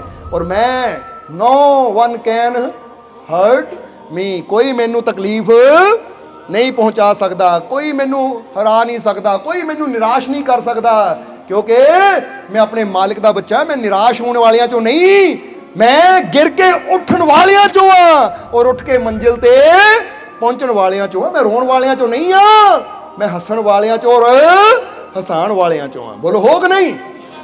ਇਸ ਕਰਕੇ ਅੱਜ ਤੋਂ ਸਟਰੋਂਗ ਬਣੋ, ਮਜ਼ਬੂਤ ਬਣੋ, ਕਿਉਂਕਿ ਸਾਡਾ ਪਿਤਾ ਸ਼ਕਤੀਸ਼ਾਲੀ ਹੈ ਤੇ ਅਸੀਂ ਸਾਰੇ ਸ਼ਕਤੀਸ਼ਾਲੀ ਬਾਪ ਦੇ ਬੱਚੇ ਆ। ਸਾਨੂੰ ਸ਼ਕਤੀਸ਼ਾਲੀ ਪਿਤਾ ਨੇ ਪੈਦਾ ਕੀਤਾ ਹੈ। ਇਸ ਲਈ ਅੱਜ ਤੋਂ ਆਪਣੇ ਆਪ ਨੂੰ ਮਜ਼ਬੂਤ ਸਮਝਣਾ ਹੈ, ਸ਼ਕਤੀਸ਼ਾਲੀ ਸਮਝਣਾ ਹੈ, ਔਰ ਕਿਸੇ ਮੁਸੀਬਤ ਤੋਂ, ਕਿਸੇ ਦੁੱਖ ਤੋਂ ਡਰਨਾ ਨਹੀਂ ਹੈ, ਕਿਉਂਕਿ ਐਸੀ ਕੋਈ ਮੁਸੀਬਤ, ਕੋਈ ਦੁੱਖ, ਕੋਈ ਪਰੇਸ਼ਾਨੀ ਨਹੀਂ ਹੈ ਜਿਹਨੂੰ ਉਹਦੀ ਰਹਿਮਤ ਦੂਰ ਨਾ ਕਰ ਸਕੇ। ਹਰ ਮੁਸ਼ਕਿਲ ਦਾ ਹੱਲ ਉਹਦੀ ਰਹਿਮਤ ਨਾਲ ਹੋ ਜਾਂਦਾ ਹੈ। ਬਸ ਆਪਣੇ ਮਾਲਿਕ ਤੇ ਵਿਸ਼ਵਾਸ ਰੱਖਣਾ ਹੈ। ਬੋਲੋ ਹੈ ਕਿ ਨਹੀਂ? ਹੁਣ ਆਖਰਲੇ ਵਚਨਾਂ 'ਚ ਕਵਾਂਗੇ, ਕਹਿ ਦਿਓ ਫਿਰ ਮੈਨੂੰ ਮੇਰੇ ਮਾਲਿਕ ਤੇ ਪੂਰਾ, ਮੈਨੂੰ ਮੇਰੇ ਮਾਲਿਕ ਤੇ ਪੂਰਾ, ਮੈਨੂੰ ਮੇਰੇ ਮਾਲਿਕ ਤੇ ਪੂਰਾ। ਮੇਰੀਆਂ ਝੋਲੀਆਂ ਖੁਸ਼ੀਆਂ ਨਾਲ, ਮੇਰੀਆਂ ਝੋਲੀਆਂ ਖੁਸ਼ੀਆਂ ਨਾਲ, ਮੇਰੀਆਂ ਝੋਲੀਆਂ ਖੁਸ਼ੀਆਂ ਨਾਲ, ਮੇਰੀਆਂ ਝੋਲੀਆਂ ਰਹਿਮਤਾਂ ਨਾਲ, ਮੇਰੀਆਂ ਝੋਲੀਆਂ ਰਹਿਮਤਾਂ ਨਾਲ, ਮੇਰੀਆਂ ਝੋਲੀਆਂ ਰਹਿਮਤਾਂ ਨਾਲ। ਮੇਰੇ ਸਾਰੇ ਦੁੱਖ ਦੂਰ, ਮੇਰੇ ਸਾਰੇ ਦੁੱਖ ਦੂਰ, ਮੇਰੇ ਸਾਰੇ ਦੁੱਖ ਦੂਰ। ਮੇਰਾ ਮਾਲਿਕ ਮੇਰੇ, ਮੇਰਾ ਮਾਲਿਕ ਮੇਰੇ, ਮੇਰਾ ਮਾਲਿਕ ਮੇਰੇ। ਵਿਸ਼ਵਾਸ ਨਾ ਗਿਆ ਨਾ, ਜਾਓ ਫਿਰ ਵਚਨ ਹਮੇਸ਼ਾ ਨਾਲ ਹੀ ਹੈ ਤੁਹਾਡੇ ਮਾਲਿਕ। ਭਾਈ ਯਕੀਨ ਰੱਖੋ, ਭਰੋਸਾ ਰੱਖੋ, ਕਿਉਂਕਿ ਇਹ ਗੱਲਾਂ ਸਿਰਫ ਮਨ ਬਹਿਲਾਉਣ ਨੂੰ ਨਹੀਂ ਕਹਿ ਰਹੇ ਤੁਹਾਡੇ। ਸਾਡਾ ਕੌਨਫੀਡੈਂਸ ਦੇਖੋ, ਸਾਡੀ ਆਵਾਜ਼ 'ਚ ਦੇਖੋ, ਇੱਕ ਅਸਰ ਹੈ। ਇੱਕ ਕੌਨਫੀਡੈਂਸ ਨਾਲ ਗੱਲ ਕਹੀ ਜਾ ਰਹੀ ਹੈ ਕਿ ਯਕੀਨ ਰੱਖੋ ਤੁਹਾਡੀ ਹਰ ਮੁਸ਼ਕਿਲ ਦਾ ਹੱਲ ਹੋਏਗਾ, ਤੁਹਾਡੀਆਂ ਝੋਲੀਆਂ ਖੁਸ਼ੀਆਂ ਨਾਲ ਜ਼ਰੂਰ ਭਰਨਗੀਆਂ। ਕਿਉਂਕਿ ਜਿੱਦਾਂ ਦੱਸਿਆ, ਜਿਹਨਾਂ ਅੰਦਰ ਵਿਸ਼ਵਾਸ ਹੈ ਉਹਨਾਂ ਨੂੰ ਹਰ ਖੁਸ਼ੀ ਮਿਲ ਜਾਂਦੀ ਹੈ। ਜੇ ਆਪਣੇ ਮਾਲਿਕ ਤੇ ਵਿਸ਼ਵਾਸ ਕਰਕੇ ਕਦਮ ਵਧਾਉਂਦੇ ਆ ਤਾਂ ਉਹਨਾਂ ਨੂੰ ਕਾਮਯਾਬੀ ਵੀ ਜ਼ਰੂਰ ਮਿਲਦੀ ਹੈ। ਸੋ ਮਾਲਿਕ ਤੁਹਾਨੂੰ ਕਾਮਯਾਬੀ ਜ਼ਰੂਰ ਦੇਣਗੇ। ਆਉਣ ਵਾਲਾ ਸਮਾਂ ਤੁਹਾਡੇ ਸਭ ਦੇ ਵਾਸਤੇ ਖੁਸ਼ੀਆਂ ਭਰਿਆ ਹੋਏਗਾ, ਕਾਮਯਾਬੀ, ਸਫਲਤਾ ਭਰਿਆ ਹੋਏਗਾ। ਹੁਣ ਅੰਤਿਮ ਵਚਨਾਂ 'ਚ ਅਸੀਂ ਇਹੀ ਉਸ ਮਾਲਿਕ ਦੇ ਚਰਨਾਂ 'ਚ ਅਰਦਾਸ ਬੇਨਤੀ ਕਰਾਂਗੇ ਕਿ ਮਾਲਿਕ ਆਪਣੀ ਰਹਿਮਤ, ਆਪਣੀ ਬਖਸ਼ਿਸ਼, ਆਪਣੀ ਕਿਰਪਾ ਹਮੇਸ਼ਾ ਤੁਹਾਡੇ ਤੇ ਬਣਾਏ ਰੱਖਣ। ਆਉਣ ਵਾਲਾ ਸਮਾਂ ਤੁਹਾਡੇ ਸਭ ਦੇ ਵਾਸਤੇ ਤੰਦਰੁਸਤੀ ਭਰਿਆ, ਖੁਸ਼ੀਆਂ ਭਰਿਆ, ਕਾਮਯਾਬੀ, ਸਫਲਤਾ ਭਰਿਆ ਹੋਵੇ। ਦਿਨ ਦੁਗਣੀ ਰਾਤ ਚੌਗਣੀ ਮਾਲਿਕ ਤੁਹਾਨੂੰ ਤਰੱਕੀ ਦੇਣ, ਤੁਹਾਡੀਆਂ ਸਭ ਦੀਆਂ ਤਕਲੀਫਾਂ, ਦੁੱਖਾਂ, ਦਰਦਾਂ ਨੂੰ ਦੂਰ ਕਰਨ, ਤੁਹਾਨੂੰ ਸਭ ਨੂੰ ਸੇਵਾ ਕਰਨ ਦਾ, ਸਿਮਰਨ ਕਰਨ ਦਾ, ਨੇਕ ਮਾਰਗ ਤੇ ਚੱਲਣ ਦਾ ਮਾਲਿਕ ਬਲ ਬਖਸ਼ਣ, ਔਰ ਆਪਣੀ ਕਿਰਪਾ, ਦਇਆ, ਮਿਹਰ ਹਮੇਸ਼ਾ ਮਾਲਿਕ ਤੁਹਾਡੇ ਤੇ ਬਣਾਏ ਰੱਖਣ। ਔਰ ਉਸ ਦੇ ਨਾਲ ਨਾਲ ਇਹ ਵੀ ਦੱਸਣਾ ਚਾਹਾਂਗੇ, 1 ਤਰੀਕ ਦਿਨ ਬੁੱਧਵਾਰ, ਲੰਮਾ ਪਿੰਡ ਵੀ ਤੁਹਾਡੇ ਤੋਂ ਦੂਰ ਨਹੀਂ ਹੈ। ਆ ਦੇਖੋ ਅੱਜ ਗੱਬੇ ਬੈਠੇ ਹਾਂ ਅਸੀਂ, ਇੱਧਰ ਕਪੂਰ ਪਿੰਡ ਹੈ, ਇੱਧਰ ਲੰਮਾ ਪਿੰਡ ਹੈ। ਬੋਲੋ ਤੁਸੀਂ ਗੱਬੇ ਹੋ, ਹੁਣ ਦੋਨਾਂ ਪਾਸੇ ਤੁਹਾਡੇ ਕਹਿੰਦਾ ਦੋਨਾਂ ਹੱਥਾਂ 'ਚ ਲੱਡੂ ਸਮਝਦੇ ਹੋ ਨਹੀਂ? ਗਲੀ ਵਿੱਚ ਹੈ ਬਾਬਾ ਜੀ ਦਾ ਮੰਦਿਰ, ਉਹਦੇ ਅੰਦਰ ਵੀ ਸਤਸੰਗ ਹੈ। ਇਸ ਲਈ ਕੋਸ਼ਿਸ਼ ਕਰੋ ਕਿ 1 ਤਰੀਕ ਤੇ ਪ੍ਰਾਈਮ ਟਾਈਮ ਬਣਾਣਾ, ਆਪਣਾ ਪ੍ਰਾਈਮ ਟਾਈਮ, ਕਿਉਂਕਿ ਜਿਹੜਾ ਪਲ ਸਤਸੰਗ 'ਚ ਆ ਗਏ ਨਾ ਉਹ ਸਾਡਾ ਪ੍ਰਾਈਮ ਟਾਈਮ ਹੈ, ਜਿਹਨਾਂ ਪੂਰੇ ਜੀਵਨ 'ਚ ਸਾਨੂੰ ਉਹ ਲਾਭ ਦੇਣਾ ਹੈ ਜਿਹਦੀ ਸਾਨੂੰ ਜ਼ਰੂਰਤ ਹੈ। ਇਸ ਲਈ ਯਾਦ ਰੱਖਣਾ, 1 ਤਰੀਕ ਬਾਬਾ ਜੀ ਦਾ ਮੰਦਿਰ, ਲੰਮਾ ਪਿੰਡ। ਔਰ ਫਿਰ 5 ਤਰੀਕ ਯਾਨੀ ਅਗਲੇ ਸੰਡੇ, ਐਤਵਾਰ, ਪੰਡੋਗਾ ਨਿਚਲਾ ਜੋ ਹਿਮਾਚਲ 'ਚ ਪੈਂਦਾ, ਉੱਥੇ ਸਾਲਾਨਾ ਪ੍ਰੋਗਰਾਮ ਹੋਣ ਜਾ ਰਿਹਾ ਹੈ। ਸੋ ਕੋਸ਼ਿਸ਼ ਕਰਨੀ ਜਿੱਦਾਂ ਅੱਜ ਪਹੁੰਚੇ ਹੋ, ਇਸੇ ਤਰ੍ਹਾਂ ਅਸੀਂ ਸਾਰਿਆਂ ਨੇ ਪੰਡੋਗਾ ਨਿਚਲਾ ਵਿਖੇ ਪਹੁੰਚ ਕੇ ਉਹ ਸਤਸੰਗ ਦਾ ਵੀ ਆਨੰਦ ਲੈਣਾ ਹੈ। ਛੁੱਟੀ ਵਾਲਾ ਦਿਨ ਹੈ, ਸਾਲਾਨਾ ਪ੍ਰੋਗਰਾਮ ਹੈ। ਉਹਨਾਂ ਦੀ ਬੇਨਤੀ ਸੀ ਕਮੇਟੀ ਵਾਲਿਆਂ ਦੀ ਕਿ ਮਾਲਕੋ ਬੇਨਤੀ ਕਰਦੇ ਹੋ ਸੰਗਤ ਨੂੰ ਸਾਡੇ ਵੱਲੋਂ ਕਿ ਹੁਮ ਹੁਮਾ ਕੇ ਸਾਰੇ ਜੀ ਪਹੁੰਚਣ। ਤਾਂ ਅਸੀਂ ਦਿਲੋਂ ਉਹਨਾਂ ਨੇ ਆਪਣੇ ਪਿਆਰ ਵੀ ਭੇਜਿਆ ਹੈ ਔਰ ਤੁਹਾਨੂੰ ਬੇਨਤੀ ਭੇਜੀ ਹੈ। ਉਹ ਉਮੀਦ ਹੈ ਤੁਸੀਂ ਕਬੂਲ ਕਰ ਲਈ ਉਹਨਾਂ ਦੀ ਬੇਨਤੀ ਨਾ, ਕਿਉਂਕਿ ਉਹਨਾਂ ਨੇ ਬੜੇ ਪਿਆਰ ਨਾਲ ਕਿਹਾ ਸੀ ਕਿ ਸਾਡੇ ਵੱਲੋਂ ਸੰਗਤ ਨੂੰ ਬੇਨਤੀ ਕਰਦੀ ਹੈ, ਕਿਉਂਕਿ ਪਿਆਰਿਆਂ ਅੱਗੇ ਪਿਆਰਿਆਂ ਦਾ ਸੰਦੇਸ਼ਾ ਰੱਖਣਾ ਹੀ ਪੈਂਦਾ ਹੈ। ਹੁਣ ਤੁਸੀਂ ਵੀ ਕੋਸ਼ਿਸ਼ ਕਰਿਓ 5 ਤਰੀਕ ਨੂੰ ਉੱਥੇ ਪਹੁੰਚਣ ਦੀ, ਪਰ ਉਸ ਤੋਂ ਪਹਿਲਾਂ ਲੰਮਾ ਪਿੰਡ ਬਾਬਾ ਜੀ ਦਾ ਮੰਦਿਰ, ਉੱਥੇ ਪਹੁੰਚਣ ਦੀ ਕੋਸ਼ਿਸ਼ ਕਰਨੀ ਹੈ। ਬਾਕੀ ਕਮੇਟੀ ਵਾਲਿਆਂ ਨੇ ਤੁਹਾਡੇ ਸਾਰਿਆਂ ਵਾਸਤੇ ਪ੍ਰਸ਼ਾਦ ਵੀ ਰੱਖਿਆ ਹੋਇਆ ਹੈ, ਸਾਰੀ ਸੰਗਤ ਵਾਸਤੇ, ਕਿ ਜਿਹੜਾ ਵੀ ਜੀਵ ਆਇਆ ਸਤਸੰਗ ਦੀ ਰਹਿਮਤ ਲੈ ਕੇ ਗਿਆ ਤਾਂ ਨਾਲ ਨਾਲ ਉਹ ਪ੍ਰਸ਼ਾਦ ਵੀ ਸਤਸੰਗ ਤੋਂ ਬਾਅਦ ਲੈ ਕੇ ਜਾਣ। ਇਸ ਲਈ ਇਹ ਪ੍ਰਸ਼ਾਦ ਲੈ ਕੇ ਆਪਣੇ ਘਰਾਂ ਨੂੰ ਜਾਣਾ ਔਰ ਆਰਾਮ ਨਾਲ, ਕੋਈ ਧੱਕਾ ਮੁੱਕੀ ਨਹੀਂ ਕਰਨੀ, ਪ੍ਰਸ਼ਾਦ ਸਾਰਿਆਂ ਨੂੰ ਮਿਲਣਾ ਹੈ, ਕੋਈ ਟੈਨਸ਼ਨ ਨਹੀਂ ਲੈਣੀ ਤੁਸੀਂ, ਕਿਉਂਕਿ ਉਹ ਮਾਲਕ ਦੇ ਭੰਡਾਰ ਭਰੇ ਹੋਏ ਆ। ਤੇਰੇ ਭਰੇ ਹੋਏ ਭੰਡਾਰ ਖਿੜੀ ਗੁਲਜ਼ਾਰ ਕਦੀ ਮੁਰਝਾਵੇ ਨਾ, ਜਿਹਨੂੰ ਮਿਲ ਜਾਵੇ ਤੇਰਾ ਪਿਆਰ ਟੋਟ ਕੋਈ। ਇਸ ਕਰਕੇ ਬਹੁਤ ਪਿਆਰ ਮਿਲ ਰਿਹਾ ਤੁਹਾਨੂੰ ਸਾਡੇ ਵੱਲੋਂ, ਇਸ ਲਈ ਜਿਹਨੂੰ ਉਹ ਮਾਲਕ ਦਾ ਪਿਆਰ ਮਿਲ ਗਿਆ ਉਹਨੂੰ ਕਮੀ ਤਾਂ ਕੋਈ ਆਉਂਦੀ ਨਹੀਂ। ਸੋ ਅਸੀਂ ਬੜਾ ਪਿਆਰ ਕਰਦੇ ਹਾਂ ਤੁਹਾਨੂੰ ਔਰ ਉਮੀਦ ਹੈ ਕਿ ਤੁਸੀਂ ਵੀ ਬੜਾ ਪਿਆਰ ਕਰਦੇ ਹੋ ਸਾਨੂੰ, ਬੋਲੋ ਸਮਝਦੇ ਹੋ ਕਿ ਨਹੀਂ। ਇਸ ਕਰਕੇ ਮਾਲਕ ਇਸੇ ਤਰ੍ਹਾਂ ਤੁਹਾਨੂੰ ਖੁਸ਼ੀਆਂ ਨਾਲ, ਰਹਿਮਤਾਂ ਨਾਲ, ਬਰਕਤਾਂ ਨਾਲ ਭਰਪੂਰ ਰੱਖਣ। ਆਉਣ ਵਾਲਾ ਸਮਾਂ ਖੁਸ਼ੀਆਂ ਭਰਿਆ ਹੋਵੇ, ਤੰਦਰੁਸਤੀ ਭਰਿਆ ਹੋਵੇ, ਸੁੱਖ ਸਮਰਿੱਧੀ ਮਾਲਕ ਤੁਹਾਨੂੰ ਦੇਣ ਔਰ ਤੁਹਾਡੇ ਜੀਵਨ 'ਚ ਸਦਾ ਮੁਸਕਰਾਹਟ ਬਣੀ ਰਹੇ। ਜਰਾ ਹੱਸ ਕੇ ਦਿਖਾਓ ਇੱਕ ਵਾਰੀ ਸਾਰੇ, ਅੱਜ ਜਿੱਦਾਂ ਇਸ ਵੇਲੇ ਹੱਸ ਰਹੇ ਹੋ ਇਦਾਂ ਹੀ ਮਾਲਕ ਤੁਹਾਡੀ ਜ਼ਿੰਦਗੀ ਨੂੰ ਖੁਸ਼ੀਆਂ ਨਾਲ ਭਰਪੂਰ ਰੱਖਣਗੇ। ਤੁਹਾਡੇ ਜੀਵਨ ਦੇ ਵਿੱਚ ਇਹ ਮੁਸਕਰਾਹਟ, ਇਹ ਹੱਸੀ ਸਦਾ ਬਣੀ ਰਵੇ ਔਰ ਆਪਣੀ ਰਹਿਮਤ ਸਦਾ ਮਾਲਕ ਤੁਹਾਡੇ ਤੇ ਬਣਾਏ ਰੱਖਣ। ਹੁਣ ਇਹਨਾਂ ਵਚਨਾਂ ਨਾਲ ਹੀ ਅੱਜ ਦੇ ਸਤਸੰਗ ਦੀ ਸਮਾਪਤੀ ਕਰਾਂਗੇ ਔਰ ਅੰਤ ਵਿੱਚ ਤੁਹਾਡੇ ਸਭ ਦੇ ਅੰਦਰ ਵਸਦੇ ਹੋਏ ਉਸ ਮਾਲਕ ਨੂੰ ਅਸੀਂ ਪ੍ਰਣਾਮ ਕਰਦੇ ਹਾਂ। ਸਾਡਾ ਪ੍ਰਣਾਮ ਸਵੀਕਾਰ ਕਰੋ। ਜੈ ਮਾਲਕਾਂ ਦੀ।